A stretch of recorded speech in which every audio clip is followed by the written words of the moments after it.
እንደሆነ ጌታችን እንደሆነ አምላካችን እንደሆነ እየተናገርን ነው። ሌላ ሰው ቢያዳምጠን ትርጉም አለው። ኢቨን ለምሳሌ እንደው አማርኛ ቋንቋ የሚሰማ ሰው ቢኖር ኦኬ ከጀርመን የተወለደ ሰው የእኛን ቋንቋ እንዲሁ ሰምቶ ባያዳምጠው እንኳን ትርጉሙ ምንድነው ብሎ ቢጠይቅ ሊተረጎም የሚችል ነው። ሊተረጎም ይችላል የተናገረው ንግግር። ነገር ግን እዚህ ጋር ግን እነዚህ ሰዎች የሚናገሯቸው ንግግሮች የተገለጡ ቋንቋዎች ነው ወይ ልሳን ተብሎ ይጠራሉ ወይ? በፍጹም እንዲህ ብለን አናምንም እኛ። ለምሳሌ ቺሴ ስትናገር ሪቪሚንታራ ላባሼራ ባለባባ ኢላቫንታ ፔክሬ ቤቢ ያለች የሆነ ሰው ተነስቶ ጻፉ ፒጣጭኝ ቆቢል ይሄ የተገለጠ ቋንቋ ነው ወይ? አይደለም፣ ልሳን ተብሎ ይጠራል። ልሳን የተገለጠ ቋንቋ ነው ወይንስ ስድ ንባብ ነው? የትኛውን ነው አንተ የምታምነው ብዬ ጠየቁ። ለዛ ነው ተወዳጅ ወንድማችን አሁን የምታምንበትን ነገር የተገለጠ ቋንቋ ነው ወይንስ ስድ ንባብ ነው ብለህ ነው የምታምነው? ያልተገለጠ ቋንቋ ነው። ያልተገለጠ ማለት ስድ ንባብ ማለት ነው።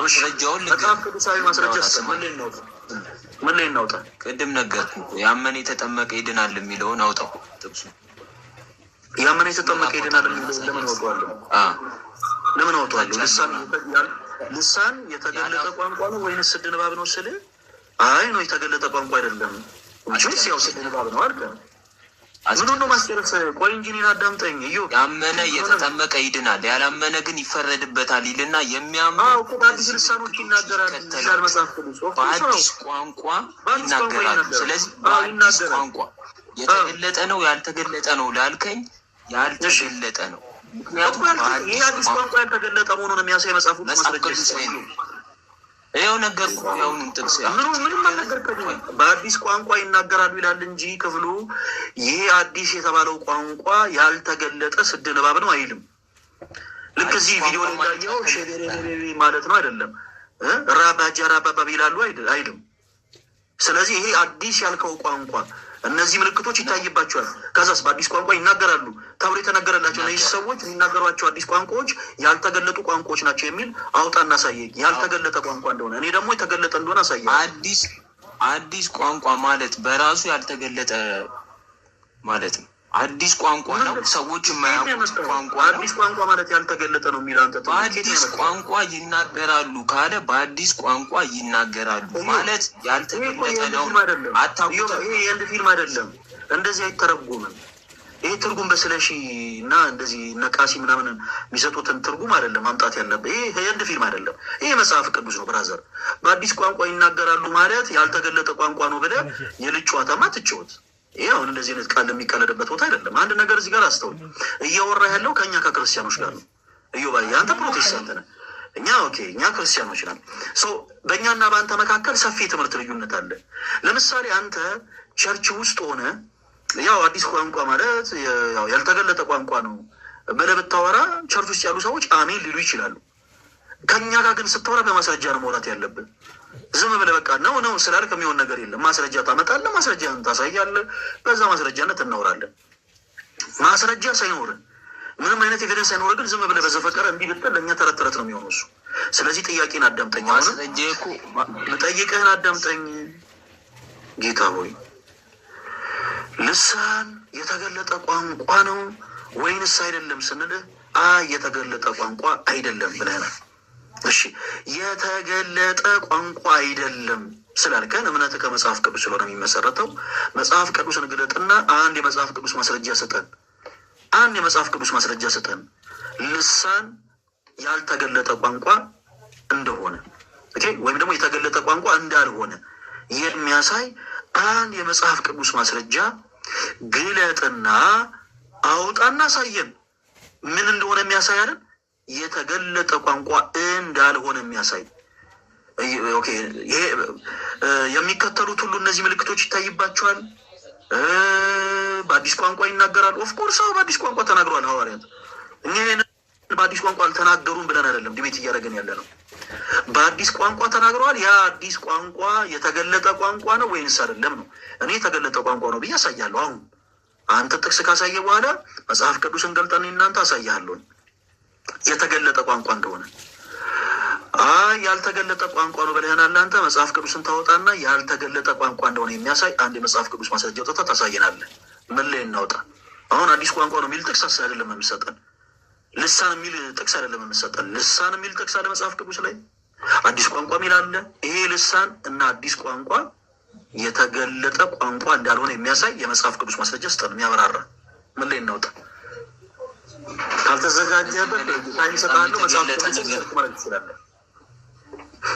እሺ፣ አይ ከዚህ በላይ ምንም ማለት ምን ብዬ እንደምነግር አላውቅም። በአዲስ ቋንቋ ይናገራሉ ካለ በአዲስ ቋንቋ ነው ማስረጃ መጽሐፍ ቅዱስ ላይ ይሄ አዲስ ቋንቋ ያልተገለጠ ቋንቋ እንደሆነ የሚናገር ማስረጃ ስጠኝ ያልኩህ እባክህን እኮ መጽሐፍ ቅዱስ በአዲስ ቋንቋ ይናገራሉ አለ። እኔ አይናገሩም አላልኩም። ያንተ ማስረጃ አሳየኝ። እንዳሳይ ማስረጃ ይሄ እኮ የልጅ ጨዋታ አይደለም እኮ። እሺ ያንተን አሳየኝ ምናምን እንደ ልጅ አንተ አሳየኝ ትለኛለህ እንዴ? ይሄ እኮ በርደን ያለው እኮ አንተ ላይ እኮ ነው። በመጀመሪያ አንተን በርደን ጨርስ።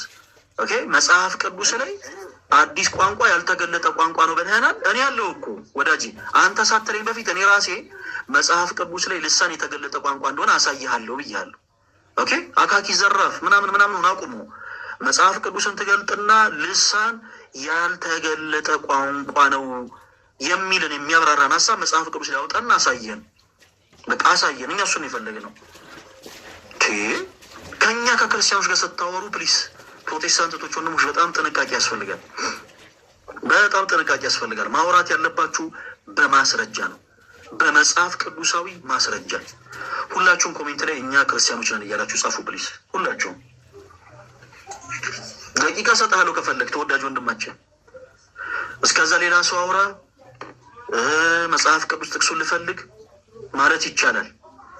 ከዛ ውጭ ግን የማያውቁትን ነገር ደግሞ መንፈትፈት እኛ ጋር አይቻልም።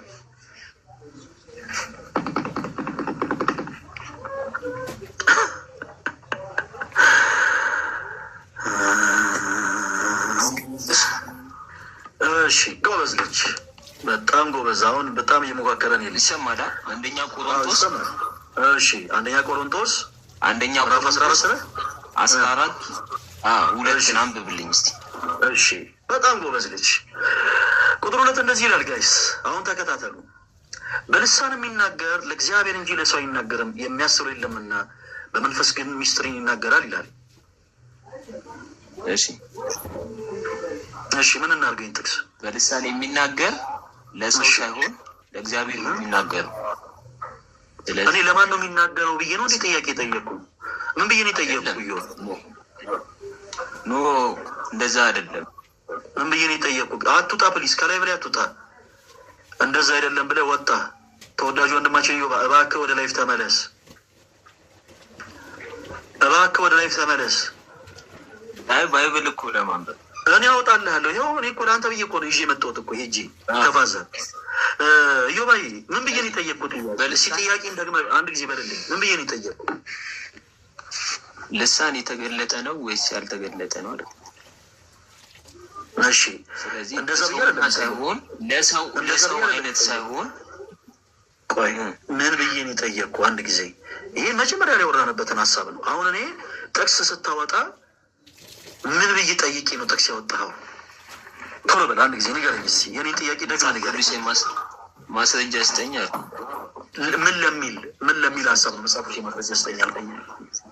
ምን ለሚል ሀሳብ ምን ለሚለው ሀሳብ ነው መጽሐፍ ቅዱስ ማስረጃ ያስጠኛል? ቋንቋው የተገለጠ ነው ያልተገለጠ ነው በሚለው ማለት ነው። በጣም ጎበዝ። ያልተገለጠ ነው ለሚለው ሀሳብ ቆይ መጽሐፍ ቅዱሳችን ላይ ልሳን ያልተገለጠ ቋንቋ ነው የሚል የመጽሐፍ ቅዱስ ማስረጃ ስጠኝ አልኩ። ልሳን የሚናገር ሰው ለማን ነው የሚናገረው? ልሳን የሚናገረው ሰው ይተረጎማል ወይ አይተረጎምም ወይ ምናምን የሚል ሌላ ኤክስትራ ጥያቄ አልጠየቅኩም። የጠየቁ ጥያቄ ምንድን ነው? ልሳን ያልተገለጠ ቋንቋ ነው የሚል የመጽሐፍ ቅዱስ ማስረጃ ስጠኝ አልኩ። እሺ አሁን ይህን ጥቅስ አወጣሁ። እስኪ በዚህ ማስረጃነት ልሳን ያልተገለጠ እንደሆነ አሳየን። ሁላችሁም አዳምጡ። ለሰው ያልተገለጠ ነው፣ በእግዚአብሔር ዘንድ ግን የተገለጠ ነው። ለሰው ሳይሆን በእግዚአብሔር ቋንቋ ነው የምታወራው። ይህንን ደግሞ ማስረጃ ያሁን የጠቀስኩልህ አለ። ልሳን ደግሞ እንደሚተረጎም መጽሐፍ ቅዱስ ነው፣ አንተም ታውቀዋለህ። ማለት ይተረጎማል ማለት ለእኛ ነው እንጂ ለእግዚአብሔር አይደለም። ለእግዚአብሔር ይገባዋል። የጸጋ ስጦታዎች ላይ ልሳን ይተረጎማል ይላል። ስለዚህ እኛ ስለማናውቀውና ስለማይገባን ቋንቋውም አዲስ ስለሆነ ነው ልሳን ሊተረጎም የሚችለው። ስለዚህ ቅድም ደግሞ እንደነገርኩ አዲስ ቋንቋ ይችል። ስለዚህ አሁን እኔ ብዙ ጥቅሶችን አቀረብኩ ለአንተ የምትለውን አስተምረን ሁለት ጥቅስን የሰጠህ ምንም ጥቅስ አልሰጠህንም። ሁለት ጥቅስ ምንም ብዙ አስተምር ብዙ አይደለም። አዎ እንዴ ላሳየ ነው እንዴ?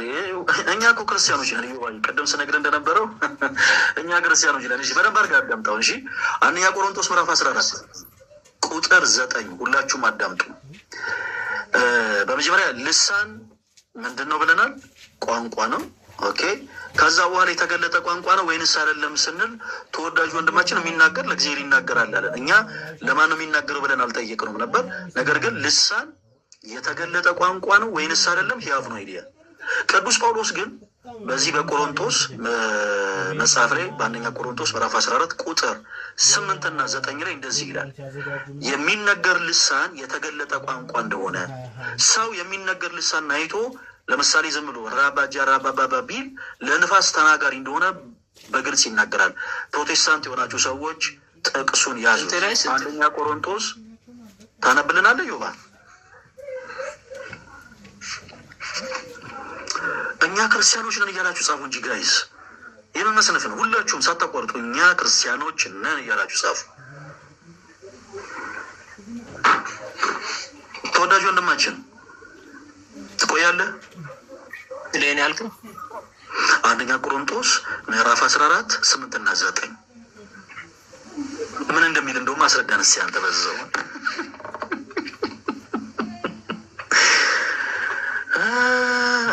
ዛሬ መቼም ተአምር ነው።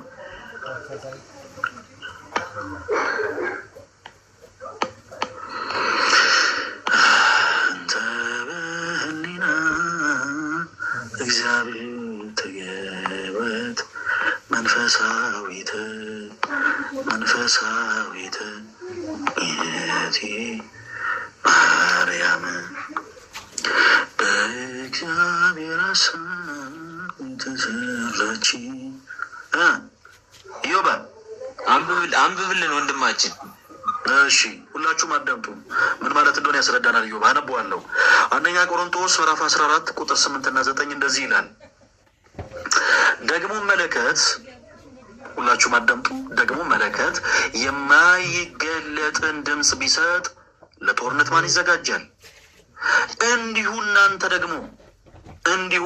ደግሞ የተገለጠውን ምን ያለውን የተገለጠውን ቃል በአንደበት ባትናገሩ ሰዎች የምትናገሩትን እንዴት አድርገው ያስተውሉታል? ለነፋስ የምትናገሩ ትሆናላችሁና ይላል።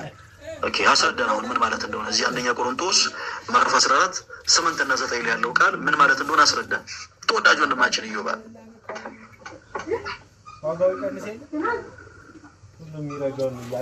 እሺ የተገለጠ ነው ሲል እንዴት ነው? አሁን ቃላቶቹ ለሰው በሚገባቸው ቋንቋ ሳይሆን ቋንቋው ቀጥታ የሚገባቸው ሳይሆን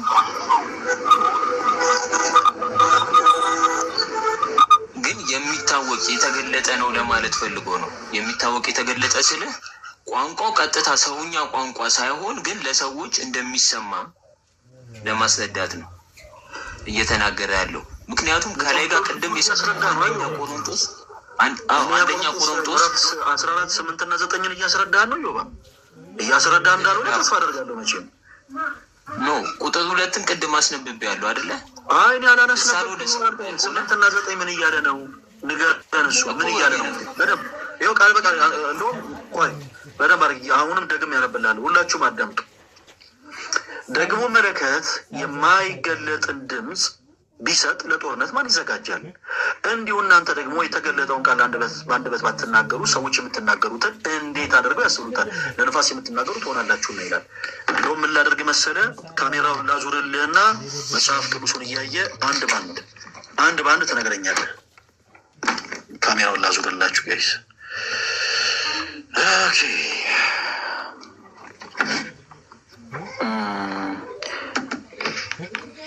አረ ስራ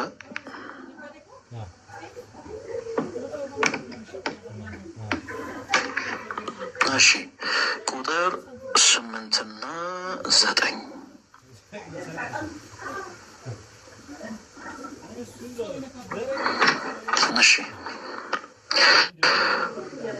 ይኸው ይታያል። ደግሞ መለከት የማይገለጥን ድምፅ ቢሰጥ ለጦርነት ማን ይዘጋጃል? እንዲሁ እናንተ ደግሞ ምን ያለውን ሁላችሁም ይሁን የተገለጠውን ቃል በአንደበት ባትናገሩ ሰዎች የምትናገሩትን እንዴት አድርገው ያስተውሉታል? ለነፋስ የምትናገሩ ትሆናላችሁና። እሺ እዩ ለአንተ ነው እኮ ከፍቼ ማሳየው። ወዴት ሄዳለህ? 13 ሄድልኝ። 13 አነብልሃለሁ። እሺ ስለዚህ በልሳን የሚናገር እንዲተረጉም ይጸልይ ይላል። እሺ ምን ማለት ነው? ምን እናድርገው? ምን ማለት ነው? እንዲተረጉም እንጂ እኔ እነግርሃለሁ። ምንም እንዳታስብ ስለሱ። ቆይ ወደ ሌላ ቦታ አትሩጥ እንዴ። ቦታ አልጠገብኩም እንዴ? ምን ማለት ነው ይሄ? ንገረን። ይሄንን 8 እና 9 ምን ማለት እንደሆነ አስረዳን። እንዲሁ እናንተ ደግሞ የተገለጠውን ቃል በአንደበት ባትናገሩ ሰዎች የምትናገሩት እንዴት አድርገው ያስተውሉታል? ለነፋስ የምትናገሩ ትሆናላችሁ ይላል። ምን ማለት ነው? ንገረኝ። ወደታች ሂደው አትቁረጠው። አይ ነው ይሄ የፈለኩት። ይሄንን አስረዳ መጀመሪያ ምን ማለት እንደሆነ። ሙሉን አነበዋለሁ። አንተ ግን ይህን አስረዳኝ ምን ማለት እንደሆነ። 8 እና 9 አስረዳኝ አንድ ጊዜ። እየቆራረጥን አናንብብ። ወደታች ለምን አትወድም? በዛ 10 እና 12 እያልኩ ወደታች ኢዮብ እኔ ቆርጣ አንብብልኝ አላልኩም። ምን ማለት እንደሆነ ንገረኝ። 8 እና 9 ቅዱስ ጳውሎስ ምን እያለ ነው? 8 እና 9 ላይ ከዚህ የመጽሐፍ ቅዱስ ክፍል ላይ ምንድን ነው የምንረዳው? ንገረን። 8 እና 9 ላይ ምን ይላል? ቶሎ በል። 10 አንብበው። 10ንም አነበዋለሁ። ቁጥር የሌለው ቋንቋ አይነት ይኖራል። እያስረዳን እኮ ነው። ከአንድ ጀምሮ አነብልሃለሁ። 8 እና 9ን ታስረዳኛለህ። ሙሉውን አነበዋለሁ። ሁላችሁ ማለት ለምን ከ10 ለምታታነቡ? ኢዮብ ከዚህ በኋላ አንድ ነገር ልንገርህ። 10ን አንብቦ ብለኸኛል፣ አነብልሃለሁ። ከዛ ካነበብኩልህ በኋላ ግን የምታስረዳኝ 8 እና 9ን ነው። እኔ 10ን አይደለም የምታስረዳኝ፣ 8 እና 9ን ነው የምታስረዳኝ። እሺ ማታስረዳ ከሆነ ታች አስረዳለሁ። ማዳምጥ። ይኸው 10ን አነባለሁ። እሺ በዓለም ምናልባት ቁጥር የሌለው ቋንቋ አይነት ይኖራል፣ ቋንቋ የሌለው ሕዝብም የለም። እንግዲህ የቋንቋውን ፍቺ ባላውቅ ለሚናገረው እንግዳ ሆናለሁና የሚናገረውም ለእኔ እንግዳ ይሆናል። ከዛ እንዲሁም ደግሞ እናንተ መንፈሳዊ ስጦታን በብርቱ የምትፈልጉ ከሆናችሁ በቤተ ክርስቲያን ለማነጽ እንዲበዛላችሁ ፈልጉ። ስለዚህ በልሳን የሚናገር እንዲተረጉም ይጸልይ ይላል። ኦኬ ይሄ መጽሐፍ ቅዱስ ክፍል ምን ማለት እንደሆነ አሁን ይሄ በርደኑ የኔ ነው። ያንን ደግሞ ያስረዳሃለሁ። አሁን አንተ ደግሞ 8 እና 9ን ታስረዳኛለህ። ደግሜ ያነበዋለሁ፣ አዳምጠኝ። ደግሞ አለ ቅዱስ ጳውሎስ እንግዲህ ምሳሌን መስሎ እያሳየ ነው እዚህ ክፍል ላይ በምሳሌ ሲገልጽ እንዲህ አለ። ደግሞ መለከት የማይገለጥ ድምፅ ቢሰጥ ለጦርነት ማን ይዘጋጃል? እንዲሁ እናንተ ደግሞ የተገለጠውን ቃል በአንደበት ባትናገሩ ሰዎች የምትናገሩትን እንዴት አድርገው ያስተውሉታል? ለነፋስ የምትናገሩ ትሆናላችሁና። ለነፋስ የምትናገሩ ትሆናላችሁና ያለው ምኑን ነው? የተገለጠውን ቃል በአንደበት ባትናገሩ። ኦኬ ምን ማለት ነው? አስረዳን። ሁላችሁም አዳምጡ።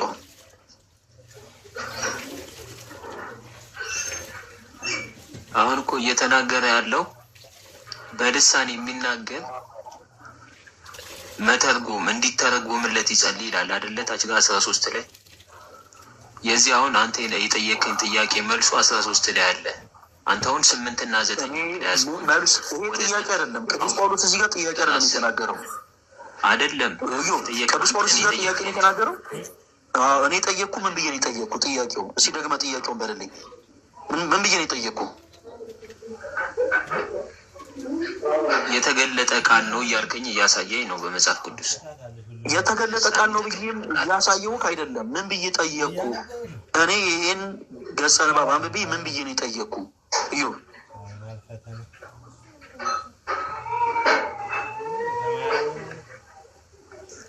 ምን ብዬ ነው የጠየቅኩ? ቃል ነው እያልከኝ የተገለጠ ቃል ነው ነው እያሳየኛል።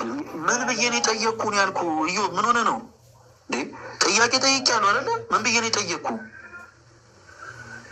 እሺ ንገረኝ እስኪ። አይ ካልገባኝ ድንገት ጥያቄ ጠይቄ ነበረ፣ መልስ ደግሞ ለመስጠት እየተንፏቀቅ ነበረ። አንተም ኦኬ፣ መልስ ከመስጠት በፊት የጠየቅኩ ጥያቄ ምንድን ነው?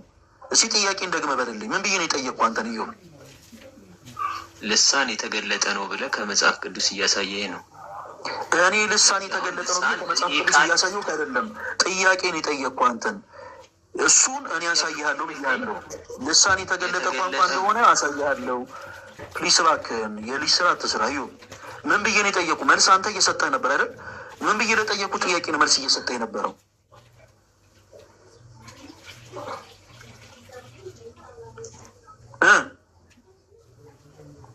እኮ ነገርኩህ እኮ ወንድሜ። ምኑን ነው የተነገርከኝ? ጥያቄውን ንገረኝ እያልኩ እኮ ነው። ምን ብዬ ጠይቄ ያለው? ምን ብዬ ለጠየቁ ጥያቄ ነው መልስ እየመለስክ ያለው? ምን ብዬ ነው የጠየቁ? ልሳን የተገለጠ መሆኑን የጠየቀኝ። እኔ ደግሞ አሁን እዚህ ጋር እየተናገረ ያለው ልሳን መተርጎም እንዳለብን ያልጠየቅኩ ምን እኔ እንደዛ ብዬ አልጠየቅኩም። አየህ፣ ያልጠየቅኩ ጉዳይ ላይ ነው ፎከስ አድርገህ ስታወራ የነበረው። እኔ እንደዛ ብዬ አልጠየቅኩ። ይኸው መጠይቅህን አዳምጠኝ። ኦኬ፣ ልሳን የተገለጠ ቋንቋ አይደለም ብለኸኛል አንተ። እሺ፣ ቅዱስ ጳውሎስ በአንደኛ ቆሮንቶስ ምዕራፍ 14 ቁጥር 8 እና 9 ላይ እንደዚህ ይላል። ይኸው አሁን ጥያቄን አዳምጥ። ደግሞ መለከት የማይገለጥን ድምፅ ቢሰጥ ለጦርነት ማን ይዘጋጃል? እንዲሁ እናንተ ደግሞ የተገለጠውን ቃል በአንደበት ባትናገሩ፣ ምን ያለውን ቃል? የተገለጠውን ቃል በአንደበት ባትናገሩ ሰዎች የምትናገሩትን እንዴት አድርገው ያስተውሉታል? ለንፋስ የምትናገሩ ትሆናላችሁ ነው ይላል። እሺ ይሄ ምን ማለት እንደሆነ አስረዳኝ። ጥያቄው ይሄ ነው። ጥያቄው ምንድን ነው? 8 እና 9 እያነበብክ ይሄ ማለት እንዲህ፣ ይሄ ማለት እንዲህ እያልክ ምን ማለት እንደሆነ አስረዳኝ። ሁላችሁም አሁን አዳምጡ።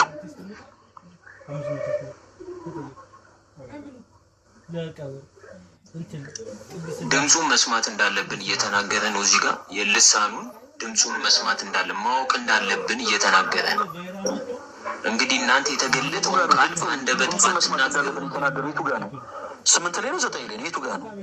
ድምፁን መስማት እንዳለብን የተናገረ የቱ ጋር ነው? የልሳን በመለከት የተናገረ 8 ላይ ስለ መለከት ነው የሚያወራው እንጂ ስለ ልሳን ድምፅ አይደለም የሚያወራው። የልሳን ድምፅ ስሙ የሚለው የቱ ጋር ነው? የተናገረ አይደል? እኔ የልሳን ድምፅ መስማት እንዳለብን ነው የሚናገረው አልክ። የት አለ የልሳን ድምፅ የሚል? የት አለ? በመለከት ነው እኮ በምሳሌ ነው እየነገረ። በቃ እኔ እሱም ስለ መለከት አልጠየቅኩም። አሁን ልሳን ያልተገለጠ ቋንቋ ነው የሚል ማስረጃ ስለሰጠህን አንተ ምን ማለት እንደሆነ አስረዳኝ እያልኩ ነው። እያነበብክ 8 ደግሞ መለከት የማይገለጥ ድምፅ ቢሰጥ ለጦርነት ማን ይዘጋጃል? እንዲህ ማለት ነው። እንዲሁ እናንተ ደግሞ የተገለጠውን ቃል ይላል። የተገለጠ ቃል ማለት እንዲህ ማለት ነው። በአንደበት ባትናገሩ ሰዎች የምትናገሩት እንዴት አድርጎ ያስቡታል ያለው ለዚህ ነው። ለነፋስ ተናጋሪዎች ያሉ ደግሞ ለዚህ ነው እያልክ አስረዳን።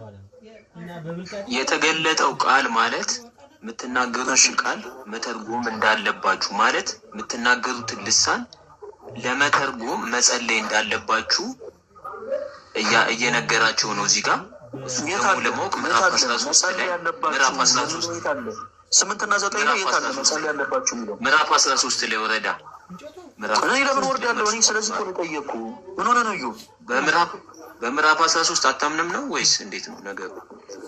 አውድ አለው አይደል? እንዲህ መጽሐፍ ቅዱስ አንድ ምዕራፍ ብቻ እዩ ይሰማል። አንድ ምዕራፍ ብቻ ጠቅሰህ የምታወጣው ነገር አይደል? የጠየቅኩ ጥያቄ ምንድን ነው? እኔ አንድ ምዕራፍ ይሄ ምዕራፍ ነው መጽሐፍ ቅዱስ አልኩ እኔ አላልኩም። 8 እና 9 ምን ማለት እንደሆነ አስረዳኝ እላለሁ። እስኪ 13 እናንብብ ትለኛል። እኔ 13 አንብብልኝ አላልኩም። እኔ የጠየቅኩ ምን ማለት ነው? እያነበብክ ንገረኝ ትርጉሙን። የተገለጠ ቃል ማለት ሰዎች የሚናገሩትን ልሳን መተርጎም እንዳለባቸው እየተናገረ ነው። ከዚህ ጋር መተርጎም አለባቸው አይደል? 8 እና 9 እኔ ከ8 እና 9 ላይ ተነስተ የተረዳውን ንገረኝ ነው። መተርጎም አለባቸው አይልም እዚህ ላይ 8 እና 9 ላይ። ኦኬ አሁን እዚህ እኔ የጠየቅኩ ብቻ ፎከስ አድርገህ መልስልኝ። ከዚህ በኋላ የምታለቅጥ ከሆነ ታች አስወርድሃለሁ። ስነ ስርዓት ይዘህ የምትመልስ ከሆነ መልስ፣ እማታውቅ ከሆነ አላውቅም በል። የእኛን ጊዜ አትግደል። 8 እና 9 ላይ እንዲሁ እናንተ ደግሞ የተገለጠውን ቃል በአንደበት ባትናገሩ ሰዎች የምትናገሩት እንዴት አድርገው ያስተውሉታል? ለነፋስ የምትናገሩ ትሆናላችሁ ነው ይላል። ምን ማለት ነው? አስረዳን። አስተውል፣ እንዳትቀልድ። ታች ነው ማስወረድ።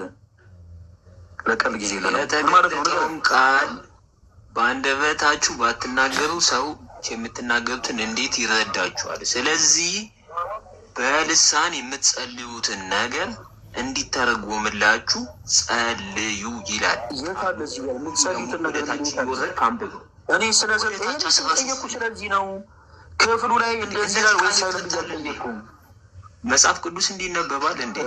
እዮር ለሌላው ጊዜ የመጽሐፍ ቅዱስ መረዳት ሳይኖረ መጽሐፍ ቅዱስን የመጽሐፍ ቅዱስን 2% እንኳን ያክል ሳታነብ መጽሐፍ ቅዱስን እንዳነበበ ሰው አክት እያረክ እንዳታወራ። መጽሐፍ ቅዱስ የመረዳት ሳይኖረ ሌላ ጊዜ ገብተህ ለመወየት እንዳትሞክር። ሌሎች ፕሮቴስታንቶችንም አታሳዝን። እሺ ማይክል ሚት አድርገው። ጌታ ሆይ እኛ የምናወራው ሌላ፣ ጀለስ የሚያወራው ሌላ። እንደዚህ አይነት ነገር በጣም አድካሚ ነው። ጋይ ስባካችሁ እንደዚህ አታደርጉ። በቃ የሆነ ልክ ምን ማለት ያነሳነው ሀሳብ ምን ማለት እንደሆነ ካወቃችሁ ከተረዳችሁ በኋላ ብትችሉ ለጊዜው ላትዘጋጁ ትችላላችሁ። ስለዚህ የምታውቁትን ነገር ብቻ ብትነግሩ ደስ ይለናል። ምን ማለት ነው? ቆይ እኔ ስለሌላ ነገር ነው ማውራት የምፈልገው። ይህ ነው በመጀመሪያ ምን ማለት ነው? ቆይ እኔ ሌላ ነገር ፕሮቴስታንት እህቶች ወንድሞች፣ የሌላ እምነት ተከታይ የሆናችሁ እህቶች ወንድሞቻችን አንድ ነገር እንድታስሉ እንፈልጋለን። ምናልባት እናንተ የምትናገሯቸው ንግግሮች በቸርቻችሁ በአዳራሾቻችሁ ውስጥ የምትናገሯቸው አሜን ሊያስብሉ ይችላሉ። ከኛ ከክርስቲያኖች ጋር ግን ስታወሩ ይሰመርበት፣ እኛ ክርስቲያኖች ነን። ከኛ ከክርስቲያኖች ጋር ስታወሩ ግን በጣም ጥንቃቄ ያስፈልጋል። ምክንያቱም የምትናገሯቸው ነገሮች በአጠቃላይ እንደ ሕፃን ዝም ብለን አሜን አንልም። እኛ ከየት አመጣችሁት ማስረጃ የትኛው መጽሐፍ ቅዱስ ክፍል ላይ እያለን ነው የምንጠይቃችሁ። ስለዚህ በጣም ጥንቃቄ ይጠይቃል። ከኛ ጋር ስታወሩ እባካችሁን ዝግጁ ካልሆናችሁ ባትገቡ ይሻላል። ኦኬ እሺ። ፕሮፌሰር የሚል አካውንት ይቅርታ፣ ማንን በል ስሞት? ታምራት እባላለሁ። በአሁኑ ፕሮፌሰር ከየት ቤተ እምነት ነው የመጡት? እኔ ፕሮቴስታንት እምነት ተከታይ ነኝ። የትኛው ቤተ እምነት? ፕሮቴስታንት የትኛው ቤተ እምነት? ቃለ ሕይወት። እሺ በዚህ ርዕስ ዙሪያ ለማውራት ፈልገው ነው ወይስ ኦርቶዶክስ ቤተክርስቲያን ከመጽሐፍ ቅዱስ ውጭ የምታስተምረው ትምህርት አለ በሚለው ርዕስ ዙሪያ ነው ማውራት የፈለጉት ፕሮፌሰር? በዚሁ ለልጁ መልስ ለመስጠት ነበረ። ትንሽ ስህተቶችን እያወራ ስለነበረ ተገቢ ያልሆኑ ነገሮች። በመጀመሪያ ደረጃ ልሳን የሚለውን ትርጓሜ ቃሉ ምንድን ነው ቢሆን መጀመሪያ መረዳት ያስፈልጋል። ልሳን ማለት ድምፅ ወይም ቃላት ወይም ንግግር እንደማለት ነው አይደለ? ስለዚህ መጽሐፍ ቅዱስ ላይ በተለያየ ልሳን ተናገሩ የሚል አይነት አንድምታ ሲያመጣ ከንግግር አንጻር ነው አንደኛ። ሁለተኛ ደግሞ የሰዎች ቃላቶች እንደሆኑ መጽሐፍ ቅዱስ ሐዋርያት ሥራ ምዕራፍ 2 ላይ ያሳያል። ምኑ ጋር ነው የምናየው? ሐዋርያት ሥራ ምዕራፍ 2:4 ላይ በሁሉም መንፈስ ቅዱስ ሞላባቸው፣ መንፈስ ይናገሩ ዘንድ እንደሰጣቸው በሌላ ልሳን ይናገሩ ጀመር። ከሰማይ በታች ካሉ ሕዝብ ሁሉ በጸሎት የተጉ በአይሁድ በኢየሩሳሌም ይኖሩ ነበር። ይህ ድምፅ በሆነ ጊዜ ሕዝብ ሁሉ ተሰበሰበ፣ እያንዳንዱን በገዛ ቋንቋው ሲናገሩ ይሰማ ስለነበረ የሚሉትን አጡ ይላል። ያ ማለት የተነገረው ቋንቋ ለሌሎቹ ቋንቋ ቀጥታ ንግግር ስለሆነ ይሄ የሰዎችም ቋንቋ መሆኑን ለልጁ ለማስረዳት ነበር አገባቢ። ኦኬ እሺ፣ እናመሰግናለን ፕሮፌሰር። ለዛሬው ግን ርዕሳችን ኦርቶዶክስ ቤተክርስቲያን ከመጽሐፍ ቅዱስ ውጭ የምታስተምራቸው ትምህርቶች አሉ ወይ ነው ለፕሮቴስታንት ወንድሞቻችን። ነገ ደግሞ ጊዜ ከረዳን ከነገ ጀምሮ ደግሞ ያው እኛ ክርስቲያኖች ፕሮቴስታንት እህት ወንድሞቻችን ሰው ሰራሽ ትምህርቶች አሏቸው ብለን እናምናለን። ስለዚህ በእነዚያ ርዕሶች ደግሞ እናወራለን እና ዛሬ ምናልባት ኦርቶዶክስ ቤተክርስቲያን ይሄ ትምህርቷ ከመጽሐፍ ቅዱስ ውጭ ነው የምትሉ ፕሮቴስታንት እህት ወንድሞች ካላችሁ መግባት ትችላላችሁ። አንዳንድ ቁጥር እየጻፋችሁ እዮባ ሰላም፣ እንዴት አላችሁ? ሰላም ብያለሁ። ምን ሆነ ነው እንደዚህ ጠፋው? ተወዳጅ ወንድማችን አራለው ወይ ጠፋው? ምንድን ነው ስልክ ከቀየርኩ በኋላ ምንም ሰው አልደውል አለኝ እኮ አዲስ ስልክ ገዝቼ። አየህ አይፎን ነው በለው በጣም ከአይፎን 70 ጋር የሚወዳደር ስልክ ነው እና ደውልልኝ ነው በዚህኛው ስልኬ አይ ይቅርታ፣ በዚህ ስልክ የመደወል ፍላጎት የለኝም። መረጃ ይባል ሳስበው የደህንነቶች ስልክ እንትን ነው የሚመስለው። መነጋገር ምንም ውስጥ የለውበትም። እየዋ ምስኪን ወንድም ነን። ምንም ውስጥ ነው የሌለውበት። እሱ ተቀበለ። ኦርቶዶክስ ቤተክርስቲያን ከመጽሐፍ ቅዱስ ውጭ የምታስተምራቸው ትምህርቶች አሉ ብለው ለሚያምኑ ወንድሞቻቸው አድቬንቲስት ኦኬ ያ እና በልሳን ላይ ልጁ የሚሰጠው ሀሳብ መጽሐፍ ቅዱሳዊ እንዳልሆነ ግልጽ የሆነን ሀሳብ እንዴት መከራከር እንደፈለገ ስላልገባኝ በዛ ላይ ፓርቲስፔት ለማድረግ ነው። ፕሮፌሰር ደግሞ ትንሽ ግርድ አለብኝ። በቃለ ሕይወት ውስጥ ወይም ፕሮቴስታንት ውስጥ ሆኖ ልሳን እኮ ቃለ ሕይወት ውስጥ እኮ አሁን የሚነገረው ልሳን እኮ በቤተ ክርስቲያናቸው ውስጥ አለ። እሱ ግን እሱን በሚቃበል መልኩ በዛ እንድምታ ልሳን ቋንቋ ነው እንጂ ስድ ንባብ እንዳልሆነ ምስክርነት ሰጥቷል። እዛ ውስጥ የተለያየ እይታ አለ። ካልቪን በጣም ደግሞ እነሱ ይበዛሉ። በጣም ተደንቅ ያለው ብዙዎች እንደዛ ስለማይረዱ ብዬ ነው ትናልኩት። ወደ እናንተ እንምጣና ከመጀመሪያውም አድቬንቲስት ነበሩ ከትውልዶቱ? እኔ ኦኬ። ስለ ኦርቶዶክስ ቤተክርስቲያን ትምህርት ያውቃሉ? አውቃለሁ። ብዙ ጊዜ ተወያይቼበታለሁ። ቤተሰብም አለኝ። እንደዛ ኦርቶዶክስ ውስጥ የሚቀርቡ ጓደኞችም ስላለኝ። ዮባ አንድ ጣልቃ ልግባና፣ እሺ ማራናታ አንድ በመጀመሪያ ማስጠነቀቀ ነገር በጣም በጣም በጣም ከብዙ ጊዜያት በኋላ ነው እንደዚህ ላይቭ ላይ ስንገናኝ ታስታውሳለህ አንተም እና በጣም ለአንደበትህ ጥንቁቁን እንድታወራ እፈልጋለሁ። ከዚህ ቀደም እኛ ላይቭ ላይ መጥተህ ኦርቶዶክስ ቤተክርስቲያን ከመጽሐፍ ቅዱስ ውጭ የምታሰራቸው ትምህርቶች አሉ ወይ ስንልህ አዎ ብለህ ማርያም ሌሎች ልጆች አሏት ከሚል ሀሳብ ጋር ተያይዞ አንዳንድ አላደለ ትንሽ ኦዲየንስን የማይመጥኑ ንግግሮችንም ጨምረህ ስትናገር ነበር እና እነዛ ንግግሮች ብቻ ተዋቸውና እንዲሁ ሀሳቦች ተጀምሮ ከምናስወርድ ከዮባ ጋር በዚህ ትምህርት ዙሪያ በጣም ደጋግመን 2 ጊዜ አይ ቲንክ ሌላም ቤት ልክ እንደዚሁ ምናምን ስላየው ይሄ ትምህርት ከመጽሐፍ ቅዱስ ውጭ ያልክበት ሪዝን ለዮባ ታቀርብለትና ያው ዮባም አለ እኔም አለው እናወራለን። ዮባ ከዚህ በፊት ሲያነሳው ስለነበረ ነው። ያው ፈለገ ዲስፕሊን ያስፈልጋል። ይህ ፕላትፎርም ሰዎችን ስሜታዊ ውስጥ ገብቶ ሰዎች ስቲክ ሆኖ የሚወጡበትን በእግዚአብሔር ቃል ውጭ የሚወጡበትን አዝማሚያ ስለተራረምንና እንደዚህ በክርስቲያን ማነር መሄድ አለብን፣ ስም ጋር መኖር አለብን ስላል ይህን አብንበታለሁ። ሰዎች እንዲሰናከሉ ሳይሆን ሰዎች እንዲማሩና እውነት የሆነ የመጽሐፍ ቅዱስ ትምህርት ወደ ብርሃን ለማውጣትና ወይኔ የተሳተቼ ከሆነ ስህተቱን በወንጌል እንዲታረም አንተም ስህተት ከሆንክ ስህተቱ በመጽሐፍ ቅዱስ እንዲታረም ከማፈለግ ውጭ ከዚህ በሰለለ በነጥብ ጨዋታ ለመጫወት ወይም ሌላውም የሞራል ማራናታ ይቅርታ፣ እሺ ወደ ርዕሱ እንመለስ። እሺ ወደ ርዕሱ ለመመለስ ደቂቃ ስላለቀ ረፍት ላይ ስላለው ሌላ ጊዜ ገብቼ መጽሐፍ ቅዱስ ማስረጃዎች ብለዋል ጥቅሶችን ይዤ ራስን ያዘጋጀ አሁን ብናወራ ከ10 ደቂቃ 5-6 ደቂቃ በላይ ማውራት ስለማይቻለኝ ረፍቴ ስላለቀ ሌላ ጊዜ እመጣለሁ። እግዚአብሔር ያቅርብልኝ። እሺ ደህና እሺ እሺ ፕሮፌሰር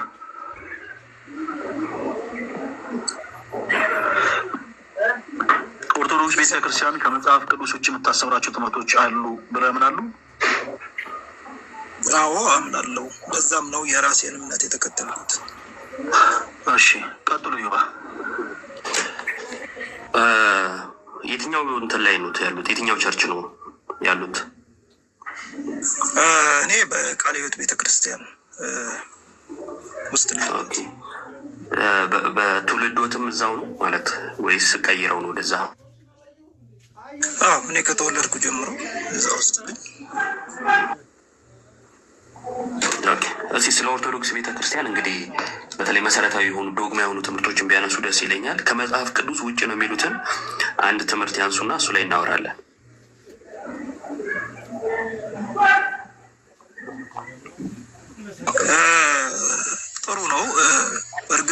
አንድ ሀሳብ አለኝ። በጣም ውስጤ ሁሉ የሚፈልገው ነገር ግልጽ አድርጌ ልንገርህ። አንድ ክርስቶስ አለ። እርሱም በምድር ላይ አስተምሮን የሄደው አንድ ወንጌል አለ። ያ ወንጌል ሁላችንንም አንድ እንዲያደርገን እፈልጋለሁ። ማለት የተለያየ ሆነን ሁል ጊዜ ግርግር እየተፈጠረ የሚሄዱ ነገሮችን አልደግፍም። አንድ እንድንሆን የሁል ጊዜ ጸሎቴ ነው። እግዚአብሔር ሀሳባችንን አመለካከታችንን እንዲያስተካክልልን የሁል ጊዜ ምኞቴ ነው። ነገር ግን እኔ ደግሞ አንድ ነገር መሰረታዊ ነገር ላይ ሁሌም አቋም ይዛለሁ። እሱ የመዳናችን ምስጢር ምክንያት አንድ ኢየሱስ ክርስቶስ ብቻ እንደሆነ አምናለሁ። ኢየሱስ ክርስቶስን በማመን ከዛ ውጪ ሌላ ምንም የመዳኛ ምክንያት እንደሌለ በእኛ በቤተ ክርስቲያናችን እምነት ስንማር አድገናል፣ እናምንበትም አለን። ስለዚህ ባለፈው በተደጋጋሚ በዚህ ጉዳይ ርዕሶች ተነስተው ቤዛነት እየመጣሁልህ ነው። ግን እሺ ቀጥል። አዋይ አሁን ያነሱት ላይ ይሄ አንድ እንድንሆን እፈልጋለሁ ያሉትን እኔም እጋራዎታለሁ። እኔም አንድ እንድንሆን እፈልጋለሁ። ሁሉም ከስህተቱ ተመልሶ እርሱንም ጨምሮ ወደ ሐዋርያት እምነት ወደ ቀደመችው ቤተክርስቲያን እንዲመለሱ እኔም እመኛለሁ። ዋናው ርዕስ ግን እሱ ስላልሆነ አሁን ከቤተክርስቲያን ከኦርቶዶክስ ቤተክርስቲያን ስህተት ነው ብለው የሚያምኑትን አንዱን ትምህርት ያንሱልኝና እሱ ላይ እናውራ። ያው እኔም እየሄድኩልህ ነው ወደዛ እና በኦርቶዶክስ እምነት ከኢየሱስ ክርስቶስ ውጭ ቤዛ እንዳለ የሚያሳዩ ነገሮችን በተደጋጋሚ እንሰማለን።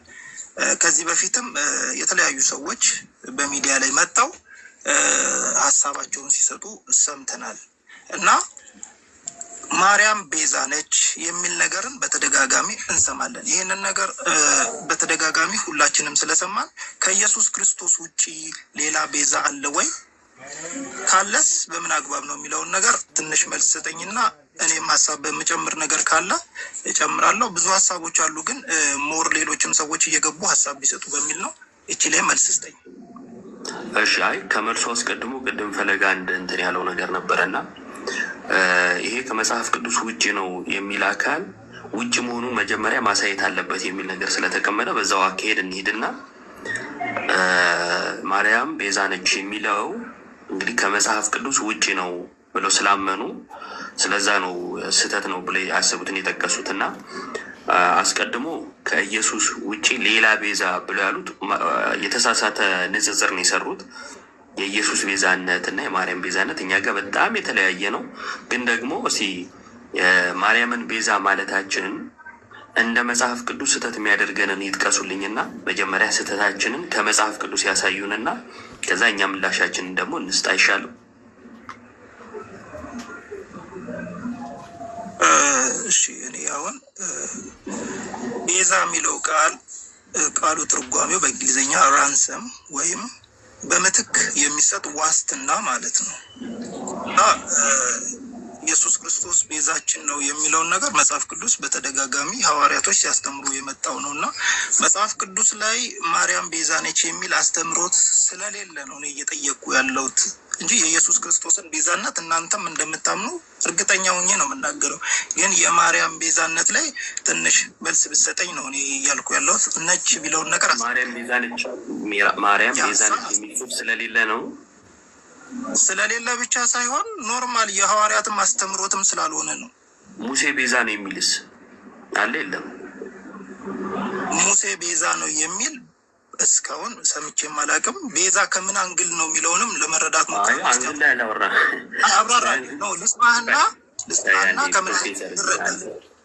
ከምን አንግል ነው የሚለውን አይደለም። ሌላ የኢየሱስንም አላወራንም። አዎ ቤዛ ነው የሚለው ላይ ተማመን እንጂ ከምን አንግል የሚለው ጋር አልደረስንም። መጀመሪያ ቃሉ ላይ ነው ያለ ነው። እርሱም ቃሉን ፈቱና ቀጠሉ ማለት ነው። ቃሉ ላይ ነው ያለ ነው። ለሙሴ ቤዛ መባሉ ወይም ቤዛ ተብሎ መጠቀሱን ልጥቀስሎትና አላየውም ስላሉ ከዛን ከመጽሐፍ ቅዱሱ አንጻር ለሙሴ ያለውን ቤዛ እንዴት እንደተቀበሉት ይነግሩኛል። አልቀበልም ካሉም ይነግሩኛል። የሐዋርያት ሥራ ምዕራፍ 7 ቁጥር አይ ቲንክ 35 ላይ ይመስለኛል። አንዴ እጆት ላይ መጽሐፍ ቅዱስ አለ ማውጣት ይመቾታል አለ 7:35 እያየሁት ነው። እስኪ ያውጡት። እሺ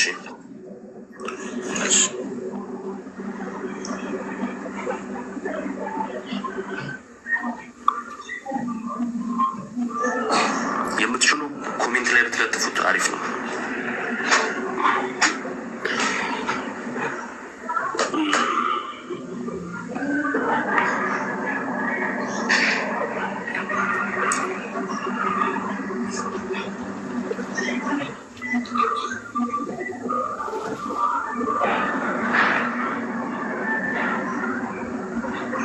ቀጥል።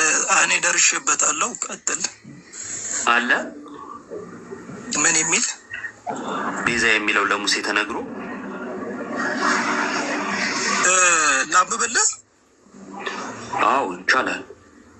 እሺ 35 ሹምና ፍራጅ እንድትሆን የሾመ ማን ነው ብለው የካዱትን ይህን ሙሴን በቁጥቋጦ በታየው በመልአኩ እጅ እግዚአብሔር ሹምና ቤዛ አድርጎ ላከው ይላል።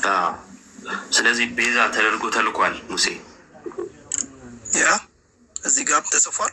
ኮንሴፕቱንም እናብራራለን። ስለዚህ ቅድም የለም ብለውኝ ወይም አላየውም ብለውኝ ስለነበረ አሁን አይተዋል አይደለም? ቃሉን አየሁት።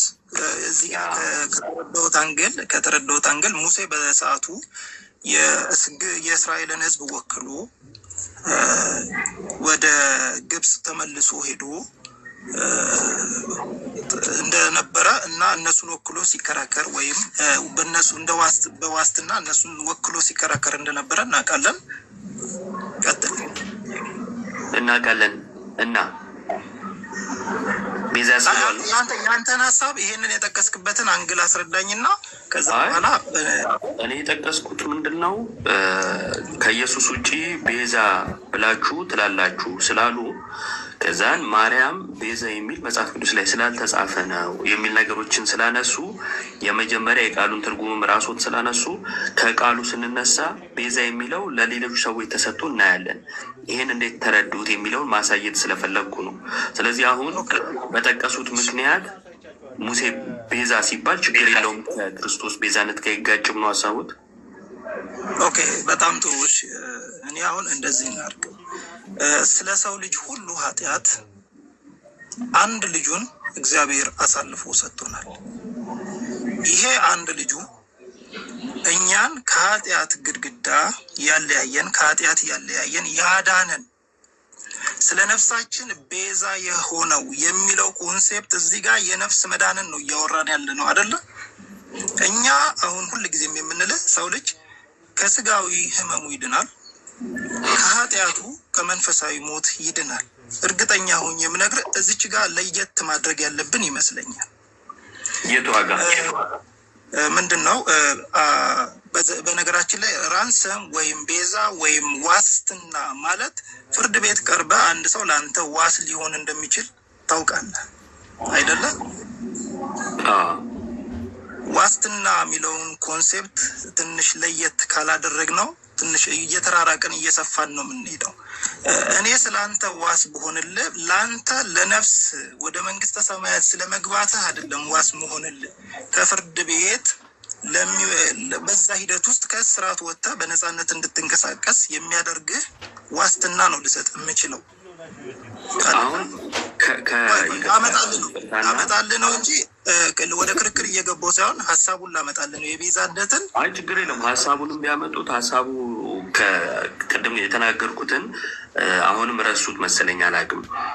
ዝርዝር ሁኔታው ሳንገባ በፊት አልኩት ከምን አንጻር ተባለ የሚለው ነገር ላይ ሳንገባ በፊት ከምን አንጻር የሚለውን ሳይሆን እርሱ ራሱ የጠየቁት ማርያም ቤዛ ናት የሚል አልተጻፈም፣ ከኢየሱስ ውጭ ሌላ ቤዛ አላችሁ የሚል ነገሮችን ስላነሱ ቤዛ ስለሚለው ቃል ነው እያወራን ያለ ነው።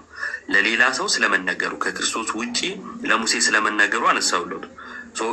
ሙሴ ቤዛ መባሉን አላየውም ብለው ነበር። አሳየሁት። ልክ ሳሳየሁት እዛ ላይ የሰጡት የቤዛነት ትርጉም አለ። ለሙሴ ቤዛ የሚለው ሲነገር ለእስራኤላውያን እንዲህ ስለሆነ አሉ። የኔ ጥያቄ ዛጋ የነበረው ምንድን ነው? ለእስራኤላውያን እርሱ ያሉትን ያደረገ ሰው ቤዛ መባል ይችላሉ ወይ? ልክ ሙሴ ለእስራኤላውያን እንዳደረገው የሚያደርግ ሰው ቤዛ ሊባል ይችላሉ የሚል ጥያቄ ነው የጠየቁት። አዎ ይችላል ወይ አይችልም ነው መልሱ የሚሆነው መቼም አይደል? እሺ እኔ ወንድም ቤዛ ሆኗል የተጻፈውን ምን ክድም አይነት ኮንዲሽን ላይ አይደለም መጽሐፍ ቅዱስ ላይ ተቀምጧል። እዛ ጋር የተቀመጠበት አንድምታ ከነፍስ መዳን ጋር አይገናኝም ነው እኛ እያልን ያለ ከምን መዳን ጋር ከምን መዳን እኔ ሲጀመር የጠየቅኩ ስለ ነፍስ መዳን ቤዛነት ነው እንጂ ኖርማል ማንኛውንም ራንሰም ወይም ማንኛውንም ቤዛነት አይደለም እያወራሁት ያለው። እኛ ከክርስቶስ ከኢየሱስ ክርስቶስ ውጪ ለነፍሳችን መዳን ወደ እግዚአብሔር ለመጠጋት የሚሆነን ሌላ ቤዛ አለ ወይ? ከኢየሱስ ክርስቶስ ውጪ በቃ እችን እንድትለይ። በዚህ ከተስማማን አንድ ምንም ያለያየን ነገር የለም። ጨረስኩ። እችን ብቻ ነው ነፍሳችን በክርስቶስ ብቻ ነው ምድነው ነው የኔ ንግግር። ማንም ጥያቄ ያቀረበ የለም እኮ ከጅምሩ ከመጽሐፍ ቅዱስ ውጭ የሆነ ትምህርት አለን ወይ ሲያንቱ ሲባል የእኛን ትምህርት ሳታውቁ ስለምትቃወሙ እኮ ነው። አሁን ችግሩ ምንድን ነው? እርሶም ብቻ ሳይሆን ለሌላውም የእኛ ትምህርት ምንድን ነው የሚለውን ሰው ሳያቅ መረዳታችን ምንድን ነው? ክርስቶስ ላይ ያለን ትምህርት ምንድን ነው? ነገረ ማርያም ላይ ያለን ትምህርት ምንድን ነው? ነገረ ክርስቶስን በተለይ መዳንን ምናየው እንዴት ነው? እነዚህ ነገሮች እንዴት ያያሉ የሚለውን የኦርቶዶክስን ትምህርት ሳታውቁ ከመጽሐፍ ቅዱስ ውጭ ትምህርት አላት ብላችሁ ስትመጡ እንደዚህ አይነት ነገሮች ይፈጠራሉ። የኢየሱስን ቤዛነት በማንም እና በምንም አይተካም። ይሄ በጣም ግልጽ ነው። የኢየሱስን ቤዛነት የማርያም ቤዛነት መሸፈን ቢችል ኖሮ ኢየሱስ ቤዛ መሆን ባላስፈለገው ነበር፣ መሞት ባላስፈለገው ነበር እያለ ነው። ስለ ክርስቶስ ቤዛነት ስናወራ ማንም በሞቱ ቤዛ የተባለ የለም። ሙሴ በሞቱ ቤዛ አልተባለም ማለት ለዓለም ሞቶ የኢየሱስን ቦታ ተክቶ ማለት ነው። ማርያምም ለዓለም ሞታ የኢየሱስን ቦታ ተክታ ቤዛ አልተባለችው። የሔዋን ምትክ ነች። ሔዋን በብሉይ ኪዳን እንደምታውቀው የመልአኩን የወደቀውን መልአክ ድምፅ ሰምታ ለዓለም ሞት ስታመጣ፣ ድንግል ማርያም ደግሞ የቅዱሱን መልአክ ድምፅ ሰምታ እንደ ቃል ይሁንልኝ ብላ የሔዋን ምትክ ሆና ኢየሱስን ተቀብላ ቃልን ተቀብላ ሕይወትን ሰጥታናለች እና በስጋ ቤዛ እንላታለን። ምትክ ነች ስንል ነው። ቤዛ የሚለው ቃል በመዝገበ ቃል ምትክ የሚለውንም ትርጉም ይይዛል። ከዚህ አንጻር ቤዛ እንላታለን እንጂ የኢየሱስን ቦታ ከመሸፈን አንጻር ቤዛ የሚባል ማንም የለም። ከጅምሩ የእኛን ትርጉም የእኛን ትምህርት ማወቅ ይፈልጋል ማለት ነው። ከመጽሐፍ ቅዱስ ውጭ ያሉት ፈረሰ ማለት ነው። ሌላ ከመጽሐፍ ቅዱስ ውጭ አለ የሚሉት ካሉ መጥቀስ ይችላሉ። ዮባይ በጣም አመሰግናለሁ። የሁል ጊዜ ጥያቄ ነው። ምን አለ መሰለ አንዳንዴ አንድ አይነት ቋንቋ እያወራህ ለመግባባት ስላልፈለግ ሳትግባባ የምትኖረው ነገር አለ አይደለ? እኔ ሁል ጊዜም ቅድምም ብያለሁ በኦርቶዶክስ እና እኔ በጣም ብዙ ኦርቶዶክስ ጓደኞች አሉኝ። በጣም ተዋዳን ተግባብተን ነው የምንኖረው። ሃይማኖት ላይም እንደውም አንዳንዴ አንድ አይነት ሃይማኖት ነው እንዲያለን እስከምንል ድረስ ነው የምናወራው። እና አሁን ምን ልልህ ነው መረዳት እኛ የእናንተን ሃይማኖት አልተረዳንም ብቻ ሳይሆን የእናንተን ሃይማኖት ራሱ ገሚስ ከ50% በላይ ሰዎች ላይረዱት የሚችሉበት ሁኔታ አለ። ተረዳኸኝ? አሁን ማርያም ቤዛ ነች በዚህ ልክ ያልከውን ደረጃ አብዛኛው ሰው በምን አንግል እንደሚረዳው ብዙዎቻችን እናውቀዋለን። እኛ እያለን ያለ ነው ሰዎች በተሳሳተ አቅጣጫ እናንተንም እንዳይረዱ የእኛ ሰዎች ብቻ ሳይሆን የእናንተም ሰዎች እንዲረዷችሁ እንፈልጋለን። ኢየሱስ ክርስቶስ ብቻ ያድናል የሚለውን ሀሳቤ ይዘው ሌላውንም ኮንሴፕት ለየታውን አድርገህ እንዳስረዳኸኝ ለሌሎቹም በዚሁ ልክ ሁሌም አሁን እዚህ ከስር ኮመንት እያየሁ ነው። ልክ ነው፣ የኛ እምነት የሚያስተምረው እንደዛ ነው ይላሉ። ያንን ግን ሌሎቹ ወይም ገሚሱ በዛ ልክ ማያውቁ ሰዎች ስላሉ ነው እኔ ተደጋጋሚ ማለት ስናወራ ስለምንጋጭ ነው ይሄ ነገር እንትን ያለኝ። ብዙ ትምህርቶች ላይ ቁጭ ብለን እንደውም እኔ በደንብ እንግባባ ባይ ነኝ። ከክርክርና ከግጭት ውጪ ሆነን ተረጋግተን የእኛ እምነት እንዲህ ነው የሚለው የእናንተ እንዲህ ነው የሚለው የሚለውን ቁጭ ብለን ብናወራ ደስ ይለኛል። አመሰግናለሁ ዮባዬ። እሺ እናመሰግናለን። እኔ ደግሞ አንድ ጥያቄ ላንሳሉት። ቃለ ሕይወት ከመጽሐፍ ቅዱስ ውጭ ትምህርት አላት ብዬ ማስበው ነው። ፈቃደኛ ነው? ልስማ። አዲስ ነገር ከሆነ ማቀው ነገር ከሆነ መልስላለሁ፣ ባላቀው ከሆነ በቀጣይ ጊዜ መልስላለሁ። እሺ ለምሳሌ የጌታ ስጋና ደም ላይ የጌታ እራት ላይ ማለት ነው በቃለ ሕይወት ነው ያሉኝ እርሶን አይደለ? ሰው በቃለ ሕይወት ምንም አይነት የተለየ ጸጋ ወይም በረከት የለውም ተብሎ ነው የሚታመነው ወይንስ ደግሞ ሕይወት በረከት ያሰጣል ተብሎ ነው የሚታመነው? መጀመሪያ እሱን ይንገሩኝና ከዛን ጥያቄ ትንሽ ክሊር እንዲሆን የጌታ ስጋና ደም ሕይወት ይሰጣል በረከት ያስገኛል ብለው ነው የሚያምኑት በቃለ ሕይወት የሚታመነው ወይስ ምንም አይነት በረከት የለውም እንደ ትእዛዝ ብቻ ስለሆነ ፈጽመዋለን ብለው ነው የሚያምኑት? ሁለቱንም የሚያምኑ በፕሮቴስታንት ውስጥ ስላሉ ነው ማስረጃ ማሳየት ይችላሉ። ምንም አይነት የተለየ ጸጋን በረከትም አያስገኝም ትእዛዝ ስለሆነ ብቻ ነው የሚሉ አሉ። እነ ሙሉ ወንጌል አይ ቲንክ በረከት ያስገኛል የሚሉ ደግሞ አሉ። እነ ኤምኬሲ ሕይወት ይሰጣል ኃጢአት ያስተሰርያል የሚሉ ደግሞ አሉ። እነ መካነ ኢየሱስ የእርስዎ ከየትኛው ወገን ነው? እኔ መጽሐፍ ቅዱስ ላይ በተጠቀሰው ለመታሰቢያነቴ አድርጉት ተብሎ በተገለጸው በመታሰቢያነት ደረጃ ባለው ነው የማምነው። መታሰቢያ የሚለው የቱ ግን ያለው ጥቅሱ ላይ እንድናወራ ኢየሱስ ክርስቶስ አሁን ጥቅስ መጥቀስ ምናልባት ሊያስቸግረኝ ይችላል። ራሱ ኢየሱስ ክርስቶስ ይህንን ህብስት እና ይህንን ወይን ለመታሰቢያነቴ አድርጉ ብሎ የሰጠው ቦታ አለ መጽሐፍ ቅዱስ።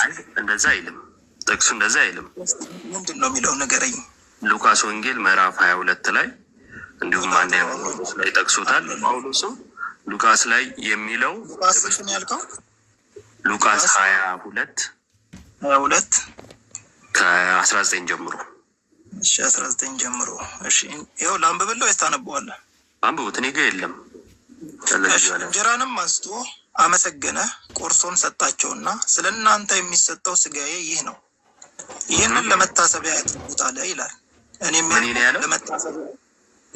ለመታሰቢያ ስለ እናንተ የሚሰጠው ስጋዬ ይህ ነው። ስጋዬ እርሶ ያሉት ቅድም ህብስቱን ለመታሰቢያ አድርጉ አለ ስለሆነ ያሉት አይ መጽሐፉ የሚለው እንጀራን አነሳ ወይም ህብስትን አነሳ፣ አመሰገነ፣ ቆርሶ ሰጣቸውና ስለ እናንተ የሚሰጠው ስጋዬ ይህ ነው፣ ይህን ለመታሰቢያ አድርጉት አለ ይላል። ስለዚህ ለመታሰቢያ የሆነው ምንድን ነው? ስጋውን ነው እርሶ ለመታሰቢያ የሚያደርጉት። እስቲ ስጋው ማለት ትንሽ ነገሮች እንዳይጋጩብን። ምንም አይጋጩም። በግልጽ ቋንቋ እንዲህ ይላል፣ እንጀራውን አነሳ፣ አመሰገነ፣ ቆርሶም ሰጣቸውና ስለ እናንተ የሚሰጠው ስጋዬ ይህ ነው። ምን ያለ ስጋዬ ይህን አለ። ይህ የተባለ የት ነው? ከላይ ስጋ የተባለው ነው አይደል? ያ አዎ። ይህን ወይም ስጋውን ለምን ታደርገዋለህ? እንደ መጽሐፉ ንባብ ለመታሰቢያ። እኛ እንቀበላለን። ይህን እኛ ብያለሁ። እርሱ ይቀበላሉ። ምን የሚለውን መጽሐፍ ቅዱስ ላይ የተጻፈውን እቀበላለሁ። እሺ ስጋውን ለመታሰቢያ ይቀበላሉ። እርሶ የጌታ ስጋ ነው ለመታሰቢያ ያደርጋል ይላሉ። የጌታ ስጋ ነው ስትል አሁን እንትን እንዳይል ነው። ምን አለ መሰለ የምትናገረውን ነገር ወስጄበት የምመልስበት አግባብ ምናልባት የንግግሬን ሊያጣምም ስለሚችል የምትናገረውን ግልጽ አድርግልኝ። ምንም የተለየ ነገር አልተናገርኩም። ጥቅሱን ያነበው ስጋዬ ስትለው ኮምፕሊትሊ ወደ ስጋ ይቀየራል ኮንሴፕት ነው እያልከኝ ያለው። ህብስትነቱ አልተጻፈም፣ እዚህ ጋር አልተጻፈም። የተጻፈው ነገር ስጋዬ ነው ያለው ስጋው ነው ብለን ነው የምናምነው። እርሱ ያምኑታል ወይ ነው ነጥቡ እንጂ አሁን ዝርዝር ውስጥ እንዴት ነው የሚለው ጋር አልገባውም። አምኜ እኮ አምንበታለሁ እኮ ቅድምም ብያለሁ።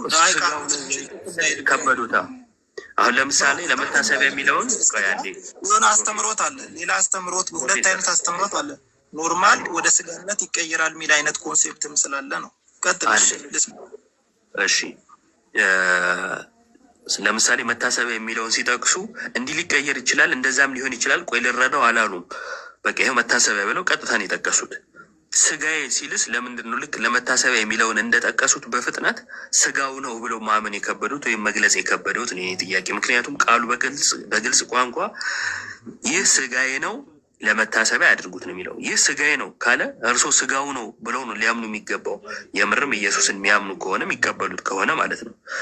አይ አይደለም እንደው ስጋዬ ነው ቢልም ስጋው አይደለም የሚሉ ከሆነ ወይ ቃሉ ተሳስቷል እያሉ ነው፣ ወይም ደግሞ እርሱ ቢልም እኔ እንደፈለግኩ ነው የምረዳው እያሉ ነው የሚሆነው። እኔ እዚህ ጋር የተቀመጠውን ቃል ምንም ወደዚህም ወደዛም ሳላደርግ እቀበለዋለሁ አልኩት። ምን የሚለውን እንጀራን አነሳ፣ አነሳ፣ አመሰገነ፣ ቁርሱም ሰጣቸው እና ምን አላቸው? ስለ እናንተ የሚሰጠው ስጋዬ ይህ ነው አላቸው። አየህ፣ አሁን ስጋዬ ይህ ነው ሲላቸው፣ አዎ ስጋህ ነው አልኩት ስላለኝ ማለት ነው። ይህን አለ፣ የቱን ስጋዬ ነው ያለውን ለመታሰቢያ ያድርጉት አለ። አዎ ለመታሰቢያ አድርጋለሁ። በቃ እሱ ያለውን ተቀበልኩ ማለት ነው። እርሶስ? አዎ ስጋው ነው። ጌታ አይደል የተናገረው? አዎ ስጋው ነው፣ ስጋውን ራሱኑ ለመታሰቢያ ያደርጋለሁ ብለው ያምናሉ ወይ ነው የኔ ጥያቄ። አሁን ግልጽ ነው። በትክክል ይሄን አምናለሁ። ይሄ የኛ የሃይማኖትም የኛ ቤተክርስቲያን አቋምም ነው። ቀጥል እስኪ ያሳዩኝ። አሁን ከእናንተ ቤተክርስቲያን የእምነት መግለጫ ያውጡና አዎ ስጋው ነው ያለችበትን ያሳዩኝ። ቃለ ሕይወት በፍጹም እንደዛ እንደምታምን አናቅም፣ ወይም እንደዛ ታምናለች ብዬ አላቅም ካሉ ግን ያሳዩ። እምነት መግለጫ እኔ ጋር የለም። የት እናገኘዋለን? እኔ ጋር ከሌለ እንግዲህ የት አገኘዋለሁ?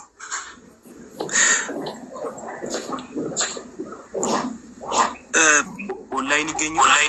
አንተ ማግኘት ትችላለህ። እኔ ጋር ያለው ቆይ እስኪ አንዴ። እሺ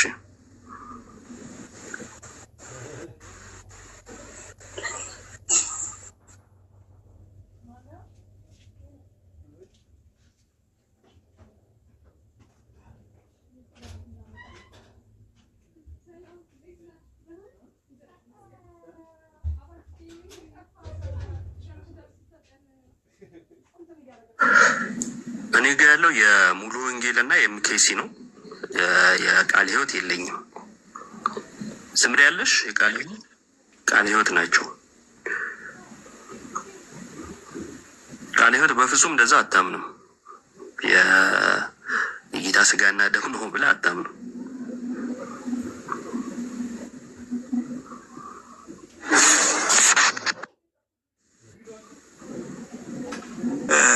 ኢዮባዬ እየሰማኝ ከሆነ ቆይ አንድ ፕሮፌሰር አለኝ እኔ እስካዘጋጅ አውሩ። እሺ ይቀጥሉ። በቃ ያው ማስረጃውን እሷ ታሳየንና እንትን እንላለን። ይቀጥሉ። እስከዛ ሀሳብ ካሉት ፕሮፌሰር።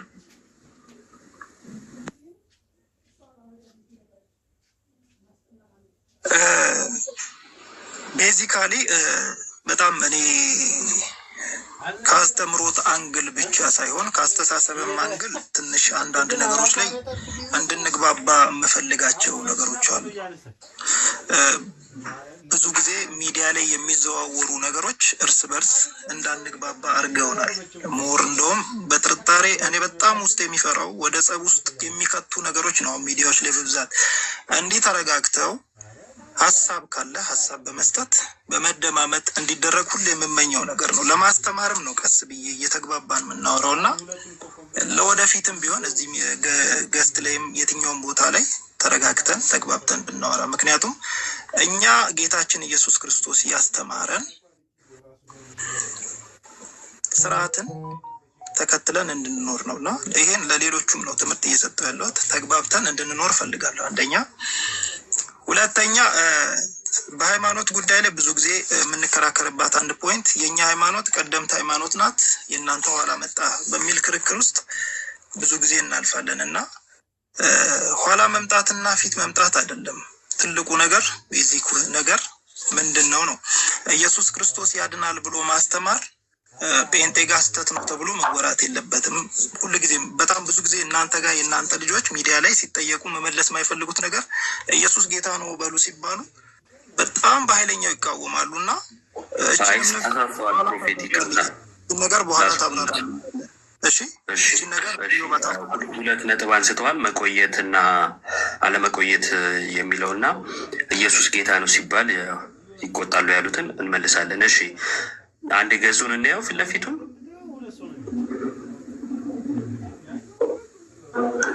የመጀመሪያው ፔጅ ወልድ ያለ ሕይወት ያለው የሚለው አርማቸው አለ። የኢትዮጵያ ቃለ ሕይወት ቤተክርስቲያን ሰከንድ ሰርድ ፊፍዝ ኤዲሽን 2011 መጨረሻ ታትሟል።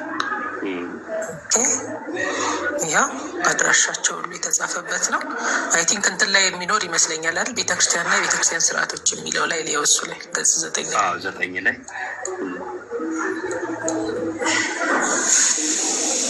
አንብበውታል። የእምነት መግለጫውን ፕሬዚዳንት ማነው ፕሮፌሰር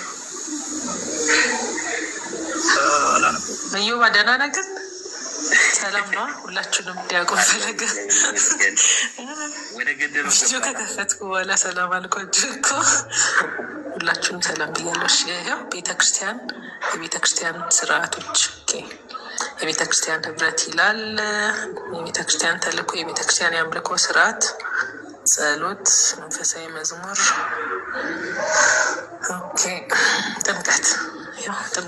ጥምቀት ላይ ናችሁ? ጌታ እራት ላይ ቅዱስ ቁርባን ላይ ናችሁ? እሺ። ጌታ እራት ክርስቶስ ራሱ ያዘዘው ትእዛዝ ነው። ይኸውም ክርስቶስ ወደ ሞት ከመሄዱ በፊት በመስቀል ላይ ለሚሰቀለው ስጋውና ለሚፈሰው ደግሞ መታሰቢያ እንዲሆን የሰጠው መመሪያ ነው። ምን እንዲሆን? መታሰቢያ እንዲሆን። ስለዚህ በትእዛዙ መሰረት ሐዋርያትም እየተሰበሰቡ ስርዓቱን ይፈጽሙ ነበር።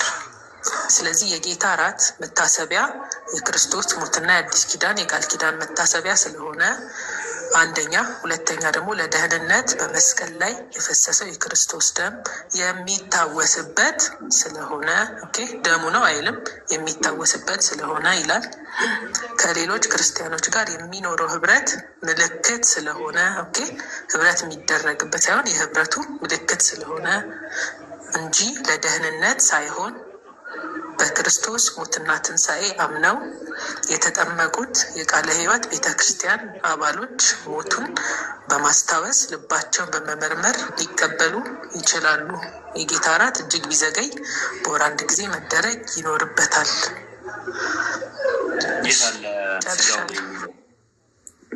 ፕሮፌሰር የቱ ጋ ነው ስጋው ነው የሚለው? እንግዲህ ሙሉ ተነቦልናል። ለመታሰቢያ ነው፣ ምሳሌ ነው ከማለት ውጭ ስጋው ነው ደሙ ነው ያለችበትን ሲያሳዩ ካላነበብ ነው ማለት ነው። እሺ ባይዞ አንተ የምትጠይቀኝ ዘሪቨርስ ልጠይቅ፣ የቱ ጋር ነው ስጋው አይደለም የምትለው? ስጋው አይደለም ማለት አይጠበቅባትም።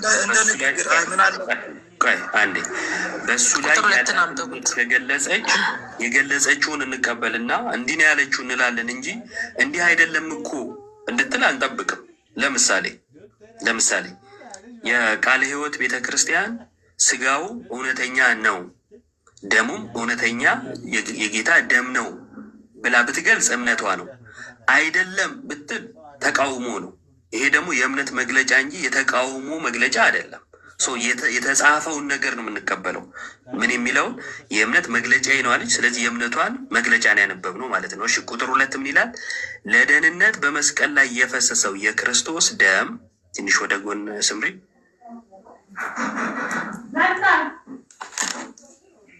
ደም እሺ የሚታወስበት ስለሆነ ይላል። ደም ነው የሚለው ወይስ ደሙ የሚታወስበት ነው የሚለው? ፕሮፌሰር ደም የሚታወስበት ይላል። ደሙ ነው እና ደሙ የሚታወስበት ነው መካከል ልዩነት አለው ወይስ የለም? እንዴት ተረድተው ነው? እስቲ ያስረዳኝ። ፕሮፌሰር ናቸው እና ፕሮፌሰር የሚታወሱበት ነው ማለት አይለያይም? ለምሳሌ እንዴት አየው? እኔ እንትን አገላለጽን በደንብ ልረዳው። አንዳንድ ነገር ከመናገሬ በፊት አንተን ሳልረዳ መልሰው ነገር በኋላ እንትን እንዳይለን ነው። አስረዳኝ እስኪ ምንድን ነው ያለው? ያው የክርስቶስ ደም አለ አይደል? ፕሮፌሰር መሆንና ፕሮፌሰር ሆኖ መተወን አንድ ነው ወይ ያሉትን ፕሮፌሰር ዮባ ይቅርታ ስለገባው ቀጥሉ።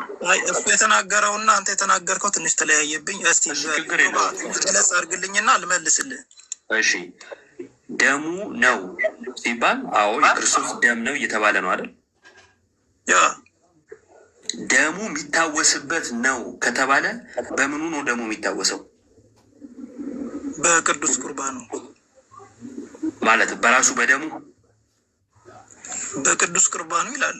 ይሄ ቅዱስ ቁርባን የምናደርገው አይልም። እሱ የቅዱስ ቁርባን የሚለው የእኛ ገለጻ ነው። እዛ መጽሐፉ ላይ አይልም አይደለ?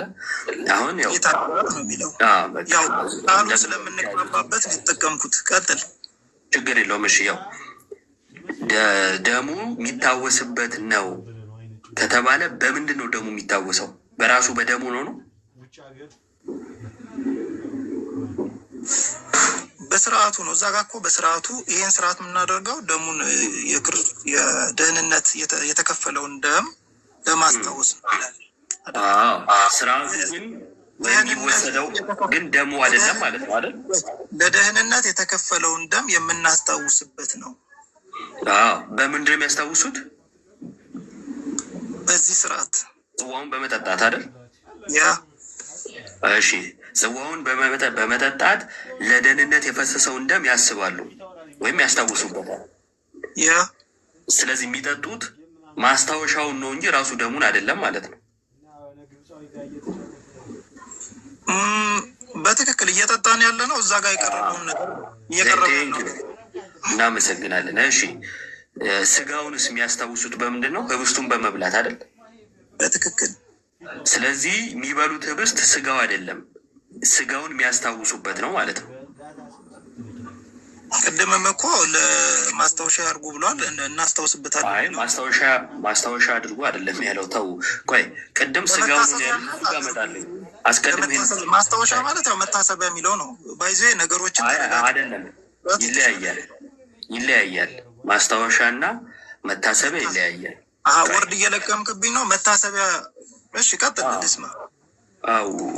ወርዶች አንዳንድ ጊዜ የሚሸከሙት ሀሳብ ስላለ የግዴታ አንሻፈን የምንወስዳቸው ከሆነ ሀሳቡንም ሊያንሻፍፉት ስለሚችሉ የግዴታ ወርዶቹም ላይ ወይም ቃላቶቹም ላይ እንጠነቀቃለን። ለማንኛውም ስጋውን የሚያስቡት በሚበሉት ህብስት ነው። የሚበሉት ህብስት ደግሞ ስጋው አይደለም፣ ስጋውን የሚያስታውሱበት ነው። ልክ ነኝ? የሚያስቡበት ያ። ስለዚህ ቅድም ሉቃስ ላይ ስጋዬ ነው ይህን ለመታሰቢያ ያድርጉት ብሏል። ስለዚህ የክርስቶስ ስጋ ነው ብለው ያምናሉ ወይ ስሎት፣ አዎ ስጋው ነው ላለው ብለው ነበር። ቃለ ሕይወት ቸርች ደግሞ አትልም። ስለዚህ አሁን ሀሳብ ቀየሩ። ምን ብያለሁ መሰለህ? ቅድምም እዚህ ጋር መጽሐፍ ቅዱስ ላይ ይሄ ጽዋ ስለ እናንተ የሚፈሰው በደሜ የሚሆን አዲስ ኪዳን ነው አይደል? ከላይ ደግሞ ምን ይላል? እንጀራንም አንስቶ አመሰገነ፣ ቆርሶም ሰጣቸውና ስለ እናንተ የሚሰጠው ስጋዬ ይህ ነው ይላል። ኖርማሊ ያ ነገር ስጋዬ ይህ ነው ብሎ የሰጠውን ነገር ስጋዬ ነው ብለህ ታምናለህ? የክርስቶስ ኢየሱስ ስጋ ነው ብለህ ታምናለህ ወይ ስትለኝ፣ ይሄ ነገር ወደ ሌላ አቅጣጫም ሊሄድ ስለሚችል በደንብ አብራራልኝ ብዬ ደጋግሜ ጠይቄ የመጣልኝ አንግል ፕሮፌሰር ያ አንተ የመጣልኝ አንግል ደግሞ ተቀየረ። ቅድም ምን ብዬ ነበረ? ሁለት ነገር አለ። እንደዚህማ እንዴት ውይይት እንደዚህ እንዴት ይሆናል? እየተቃወም እንኳ እዮብ አሁን ወደ ክርክር ከወሰድ ነው ጥሩ አይደል? መወያየትና መከራከር ይለያያል። አሁን ወደ ውይይት ነው አይደል ያለ ነው። ቅድም እቺን ነገር ስታነሳ ምን አልኩ? ይሄ ቀጥታ ወደ ስጋነት ይቀየራል የሚል ኮንሴፕት ስላል አለ። አይ መታሰቢያ ነው ደሜ ነው ሲል መታሰቢያ ነው። ሁለት ሀሳቦች ስላሉ እቺን ነገር ግልጽ አድርግልኝ የሚል ነገር ሳውራህ ነበር። አስታውሰህ ከሆነ አልፈነዋል። እሱን ነው እኔ እያልኩኝ ያለሁት። እሱ እንደዛ ብለውኝ አብራርቼ ምላሾትም ሰጥተውኛል። ምላሾት ምንድን ነው? አዎ ስጋው ነው፣ ስጋውን ለመታሰቢያ እቀበላለሁ ይላሉ ወይ ስሎት፣ አዎ ስጋው ነው እላለሁ አሉ። እንደዛ ካሉ ከቤተ እምነቶት የእምነት መግለጫ ያሳዩኝ ስሎት፣ አየለኝም አሉ። እኔም ስለሌለኝ ዶክተር ስምሪ መጣችና አሳየችን። እሷ ስታሳየን ሀሳቡን ተቀየረና ስጋው ሳይሆን ምን በላው ህብስት ነው፣ ያ ህብስቱ ደግሞ የስጋው ማስታወሻ ነው አሉ። ስለዚህ የሚበሉት ስጋውን ነው ወይስ ማስታወሻውን ስሎት፣ ማስታወሻውን አሉ። ያ ማለት ቅድም ስጋውን ነው ያሉትን ቀየሩ። አንተ ስጋውን ነው የምትበላው? አንተ ስጋውን ነው የምትበላው? እሱ የኔ እምነት ነው። የራሱትን ጨርሱ። የእኔን እምነት ብቻ ሳይሆን አይደለ፣ አንዳንድ ጊዜ ሁል ጊዜም ለመግባባት ስንሞክር አንደኛውን ብቻ የማፋጠጥ ስራ ስንሰራ የእኛን ትክክል የሆነ ይመስላል። ለምንድን ነው ማፋጠጥ? ኢንቴንሽናል። እኔ ግልጽ የምነግርህ ነገር ነው። አሁን ማፋጠጥ አንድ ሰውን ስህተት ማሳየት የሌላውን ሰው ትክክል መሆንን አያሳይም። እስማማለሁ። በሎጂክ በጣም ሎጂክ አምነዋል። ግን ስህተት መሆኑን አምነዋል። በአንድ ሰው ስህተት ሌላውን ልክነት ማሳየት አይቻልም ብለዋል። ችግር የለውም እሱ ላይ የራሱን ማስረጃ ማቅረብ አለበት እንጂ ያኛው ስህተት ነው ስላለ ብቻ እሱ ልክ ሊሆን አይችልም። እስማማለሁ። ግን እርስዎ ስህተቱን አምነዋል? ምኑን ነው አሁን ተሳሳትክ የምትለኝ ነው ጥያቄ። አስቀድሞ ስጋው ነው አሉ። የእምነት መግለጫው ሲመጣ ደግሞ አይ የስጋው መታሰቢያ ነው አሉ፣ የስጋው ማስታወሻ ነው አሉ። ስለዚህ ስህተት መሆኑትን አምነዋል። ቅድምም እኮ ስጋው ኖርማል ስጋው አይደለም ብያለሁ። የስጋው እኔ ውሸት አልወድም። ኖርማል ስጋው ነው አላልኩም። አይደለም ያሉት። አዎ ስጋው ነው ነው ያሉት። እንደዚህ እየተወሻሹ መሄድ ልክ አይደለም። ስጋው ነው፣ ስጋውን ለመታሰቢያ ያደርጋለው ብለውን የተቀበሉት። አሁን እንደዛ አምናለው ነው ያሉት። ቅድምም እኮ እንደዛ ካልኩ በኋላ የሆነች ቃል ስትጠቀም ነው ስጋው ነው ብለህ ታምናለህ የሚል ኮንሴፕት ስታመጣ ከምን አንግል ነው የሚለውን ደጋግሜ ጠይቄያለሁ። ከምን አንግል? እሺ ከምን አንግል ተናገርከው? አንዴ ይቅርታ፣ እዚህ ጋር የተጻፈውን መጽሐፍ ታምናለህ ወይ አልከኝ። አዎ መጽሐፉ የሚለውን አምናለሁ አልኩ። እሺ ፕሮፌሰር አንዴ ልመለስ፣ ችግር የለውም። ወደኋላ ልመልሶትና እንድንስማማ ማለት ነው። በራሶት ቋንቋ መተርጎም ከፈለጉ ይተርጉሙት። ሉቃስ 22 ላይ ህብስቱን አነሳ፣ ባርኮ ሰጣቸውና ይህ ስጋዬ ነው፣ ይህን ለመታሰቢያ ያድርጉት አላቸው ይላል። በትክክል ይህን ለመታሰቢያ ያድርጉት የተባለው ስጋው ነው አይደል? ምንድን ነው ያው እንጀራንም አንስቶ አመሰገነ ይላል። ከላይ የተናገረው እንጀራ መሆኑን እንዳረሰ አልረሳውም። ይህ እንጀራ ብሎ እየሰጣቸው ይህ እንጀራ ስጋዬ ነው የሰጣቸው። ምንድን ነው እንጀራን የሰጣቸው? ምን ብሎ ጠራው? ስጋዬ ብሎ ጠራው። እርሱ ያምናሉ ስጋው ነው ብለው? አሁንም እዚህ ጋር እንዳይደበላለቅ ነገር ነው። ቅድም ተደባለቀና ነው አሁን የሚደባለቀው ነው። ቅድምም ብያለሁ እኮ ቃል በቃል ይሄ ነገር ሁለት እይታ ስላለው። እሺ ምንና ምንድን ነው እይታው? ምንና ምንድን ነው እይታው? አንደኛው ያው እንትን ነው ካልቪኒዝም የሚባሉ ብዙ እንትኖች አሉ አይደለ? ቀጥታ ዳይሬክት ስጋው ይሆናል የሚሉ ካልቪኒዝም አሁን ካልቪኒዝም ይላል አላልኩም። የተለያዩ እንትኖች አመለካከቶች አሉ ብያለሁ። በፕሮቴስታንት እምነቶች አይደል? በዚህ በስጋ ጉዳይ በክርስቶስ የጌታ እራት ላይ የተለያየ አመለካከት። የእርሶን ይንገሩኝ። የኔን እኮ እየነገርኩ ነው። ግን አሉ ከነዛ ውስጥ እንዳታቀላቅለኝ። ይሄ እንጀራ ሰጥቶ ስጋዬ ነው ይላል ስትል ኖርማል ወደ ስጋ ይቀየራል ወይ ስትል እንደዛ ከሆነ አልቀበለውም። ግን መጽሐፍ ቅዱስ ላይ ይሄ ስጋዬ ነው ብሎ የሰጣቸውን ነገር አምንበታለሁ ብያለሁ። እሺ ኖርማል እኔ አሁን እንጀራ ሰጠኝ መጽሐፍ ቅዱስ ላይ ምሳሌውን ይተውት። ቆይ አንዴ ምሳሌው ይቅርና እንዴት ስጋው ሊባል ቻለ? ህብስቱ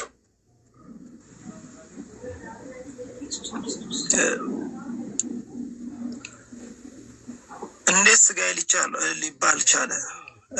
በመታሰቢያነት ደረጃ ሊባል ቻለ። አይ ማን ያሰበው? እዛ ጋ ራሱ ኢየሱስ ባለቤቱን እየሰጠው እኮ እርሶ ስለሚበሉት ሐዋርያቶችን ይህን እንጀራ ስጋዬ ነው ለመታሰቢያነት አላለም። ለመታሰቢያ ያደርጉት ሲያደርጉት ነው ለመታሰቢያ። እነሱ ለመታሰቢያ ያደርጉታል ነው። እርሱ ሲሰጠው ግን እንዴት እንጀራን አንስቶ ስጋው ሊለው ቻለ ነው የኔ ጥያቄ። አንተ ቆይ ስጋዬ ነው ብለህ ትምናለህ ብለኛል። ኖ አሁን ዜና አንግል ብቻ ነው እየተቻለ።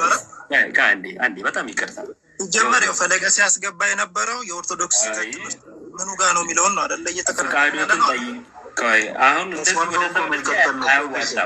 ፍቃዶትን ጠይቄ ልጠይቆት ብዬ አዎ ብለው የእርስዎን ጥያቄ መልሼ በፍቃዶት ላይ የተመሰረተ ጥያቄ ነው የጠየቅኩት። አሁን እንደገና እኛ እኮ ልንጠየቅ አልነበር የሚገባ ነው ወደ ማለት መጡ። ይሄ ጠይቀኝ፣ እንደፈለግ ጠይቀኝ። እኔ አሁን ምነግርህ ማለት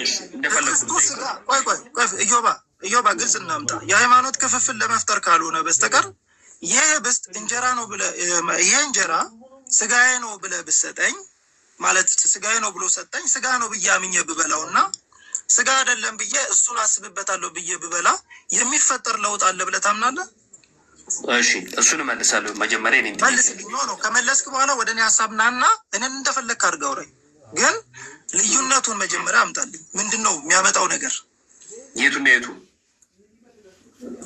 ኢየሱስ ክርስቶስ ይሄ እንጀራ ስጋዬ ነው ለመታሰቢያ አድርጉ ብሎ የጻፈው ይሄ እንጀራ ስጋ ነው ብለህ የክርስቶስ ስጋ ነው ብለህ ማሰብ እና አይ መታሰቢያ ነው ብለህ በማሰብ ውስጥ ያለውን ልዩነት ንገረኝ። በጣም ጥሩ። ትልቅ ልዩነት አለ።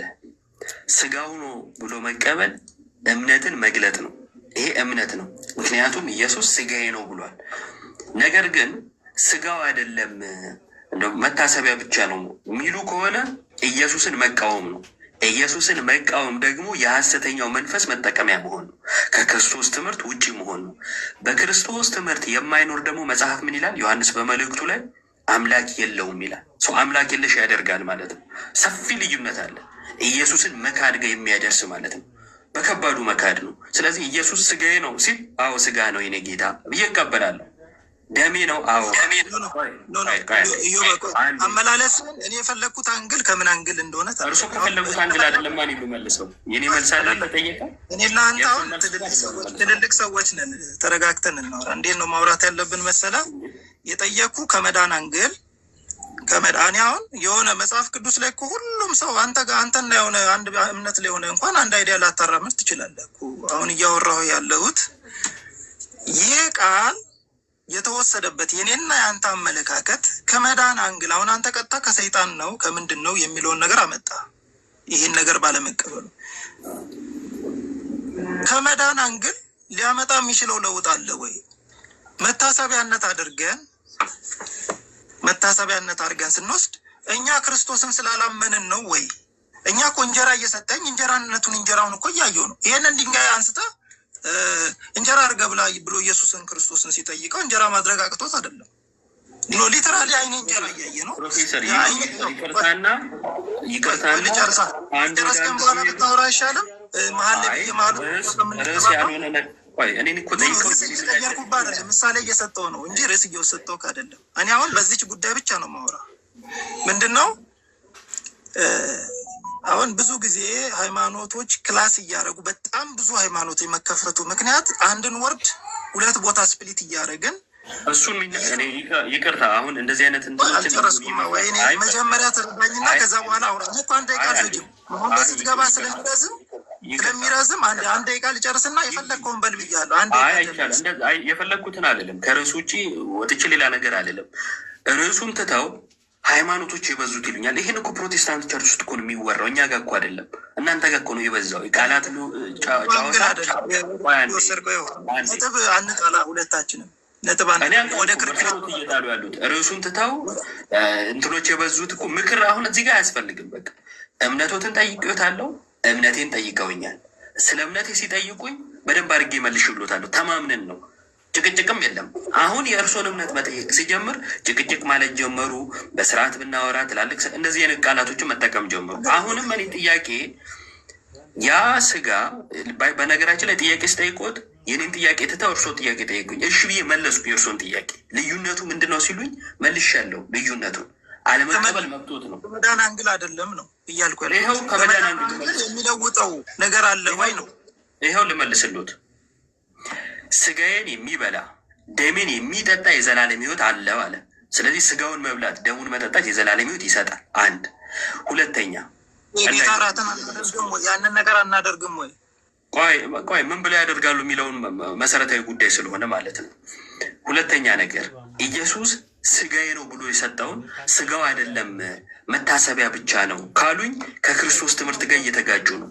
በክርስቶስ ትምህርት የሌለ ይላል መጽሐፍ። እኔ እኮ አይደለም ያልኩት መጽሐፍ ነው። ዮሐንስ በመልእክቱ እኮ ነው ያለው። አምላክ የለውም ማለት ከድነት ወጥቷል ማለት ነው።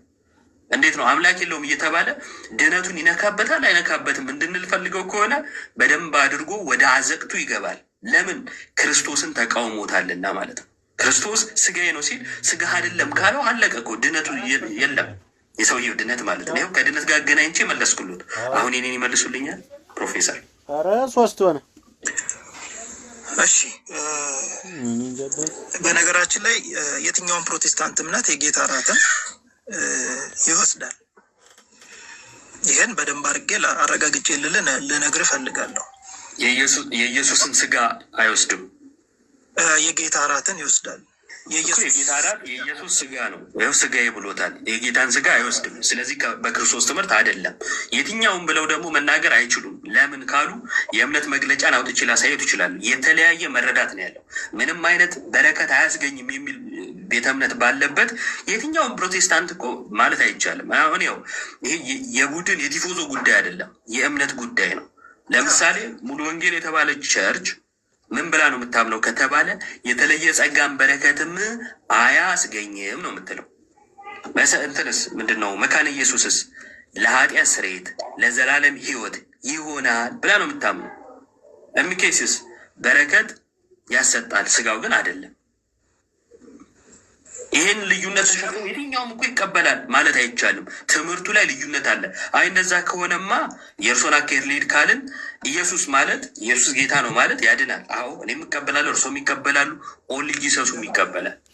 ኢየሱስ ማን ነው የሚለው ላይ ግን ከኦንሊ ጂሰሱ ጋር አይለዩም። እንደ እርሶ እንለያለን መቼም። ኢየሱስ አብ ነው ብለው ነው የሚያምኑት። በስላሴ እናምናለን። እሺ ቀጥል። ስለዚህ ኢየሱስ በሚለው ብቻ ኢየሱስ ጌታ ነው ስላሉ ኢየሱስ ያድናል ስላሉ በቃ ሁሉም ኢየሱስ ያድናል ብሏል ይድናል ማለት ነው አይደለም። ትምህርቱ ይታያል። ኢየሱስን ማምኑ ሁሉ አይድንም። እሺ ቀጥል። ትክክል ነህ። በቃ ስለዚህ የጌታ እራት ብሎ ያለ ሁሉ እውነተኛ የጌታን ስጋ ተቀብሏል ማለት አይደለም ማለት ነው። ግልጽ ነው። አንተ የጌታ እራት ብለህ ስትወስድ እንጀራውን ትክክል የኢየሱስ ክርስቶስ ስጋ ነው ብለህ አምነህበት ስጋ ሆኖ ነው የምትበላው። ስለኔ ወደ እኔ ዞረ። ስለ ፕሮቴስታንት ባይዘ አትድንም ስትለኝ እኮ ያንተን መዳን እያመንክበት እየተናገርክ ስለሆነ ያመንክበትን ንገረኝ እያልኩ ነው። ያመንኩበትንም አናገራለሁ። መጀመሪያ እኔ ጠይቄው እኔ እንጀራው ሊተራል እንጀራ ነው።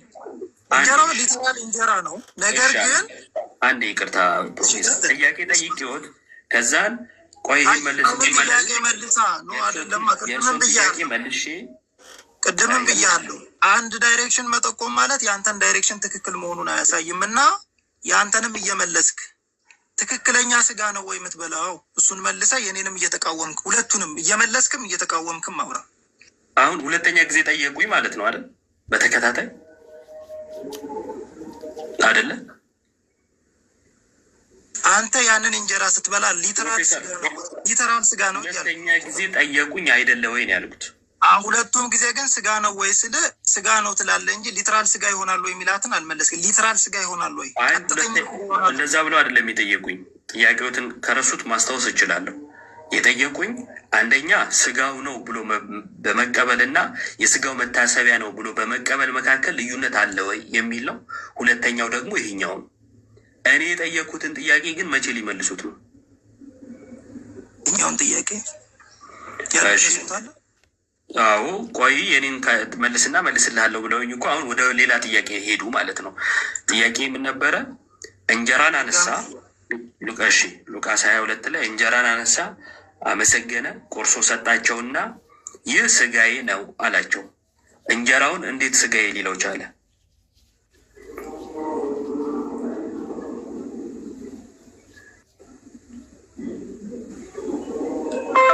ፕሮፌሰር የአንተ ኔትወርክ ነው ተቋረጠ። አውራ።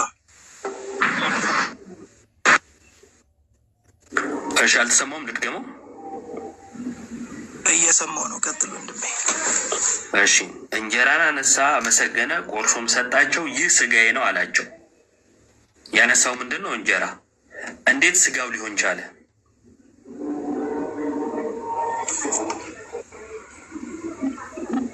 እንዴት ስጋው ሊሆን ቻለ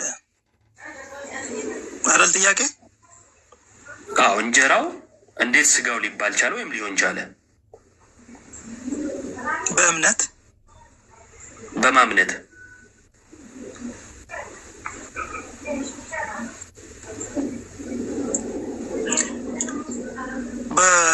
እንግዲህ ይሄ ስጋዬ ነው ብሎ ከሰጣቸው አምነው እንዲቀበሉን የሰጣቸው ያው በሐዋርያት ኢየሱስ ሲሰጣቸው ነው። ኢየሱስ ሲሰጣቸው ነው። በእነሱ እምነት ላይ አልተመሰረተም። ምክንያቱም ካመኑ በኋላ አይደለም እመኑ መጀመሪያ ስጋ ይሆናል ብሏቸው ሳይሆን ይሄ ስጋዬ ነው አላቸው። በእነሱ እምነት ላይ የተመሰረተ ሳይሆን በሰጪው አድራጊነት ላይ የተመሰረተ ነው። በቃ ሰጪው ነው ይሄ ስጋዬ ነው ያላቸው። ስለዚህ በእምነት ላይ የተመሰረተ ነው ብሎ እኔ ሳምን ይሆናል አይነት ነገር ውስጥ እንዳይገቡ ከጅምሩ ኢየሱስ ነው የሰጠው። ሲሰጥ ምን ብሎ ሰጠ? እንጀራን አነሳ፣ ይህ ሥጋዬ ነው አለ። እንዴት ባይዞ ትንሽ ጥያቄ ለመመለስ እንትን ይላል ታውቃለህ። ለዛ ነው አንዳንድ ጊዜ ወደኋላ ለመመለስ ካስቸገረው ቅድም በእምነት ብለው ለምን መለሱ ነው። ሁለተኛ ስደግሞ ሊተቸሩ መጽሐፍ ቅዱሱ ላይ እኮ እንጀራ እየሰጣቸው እንደሆነ እኮ ከላይ ግልጽ አድርጎ ይነግርና ይሄ ችግር የለብኝ ጥያቄን በቀጥታ ይመልሱት። ሥጋዬ ብሎታል። እንዴት እንጀራው ሥጋ ሊሆን ቻለ? እንግዲህ የኢየሱስ ክርስቶስ ትእዛዝ ነው። ምን ኦኬ፣ ሲያዘው እንጀራ ሥጋ መሆን ይችላል? ኧረ የማይሆነው ነገር የለም። በዚህማ በጣም ጥሩ። ታዲያ ለምንድን ነው ሥጋው ነው ብሎ ማያምኑት?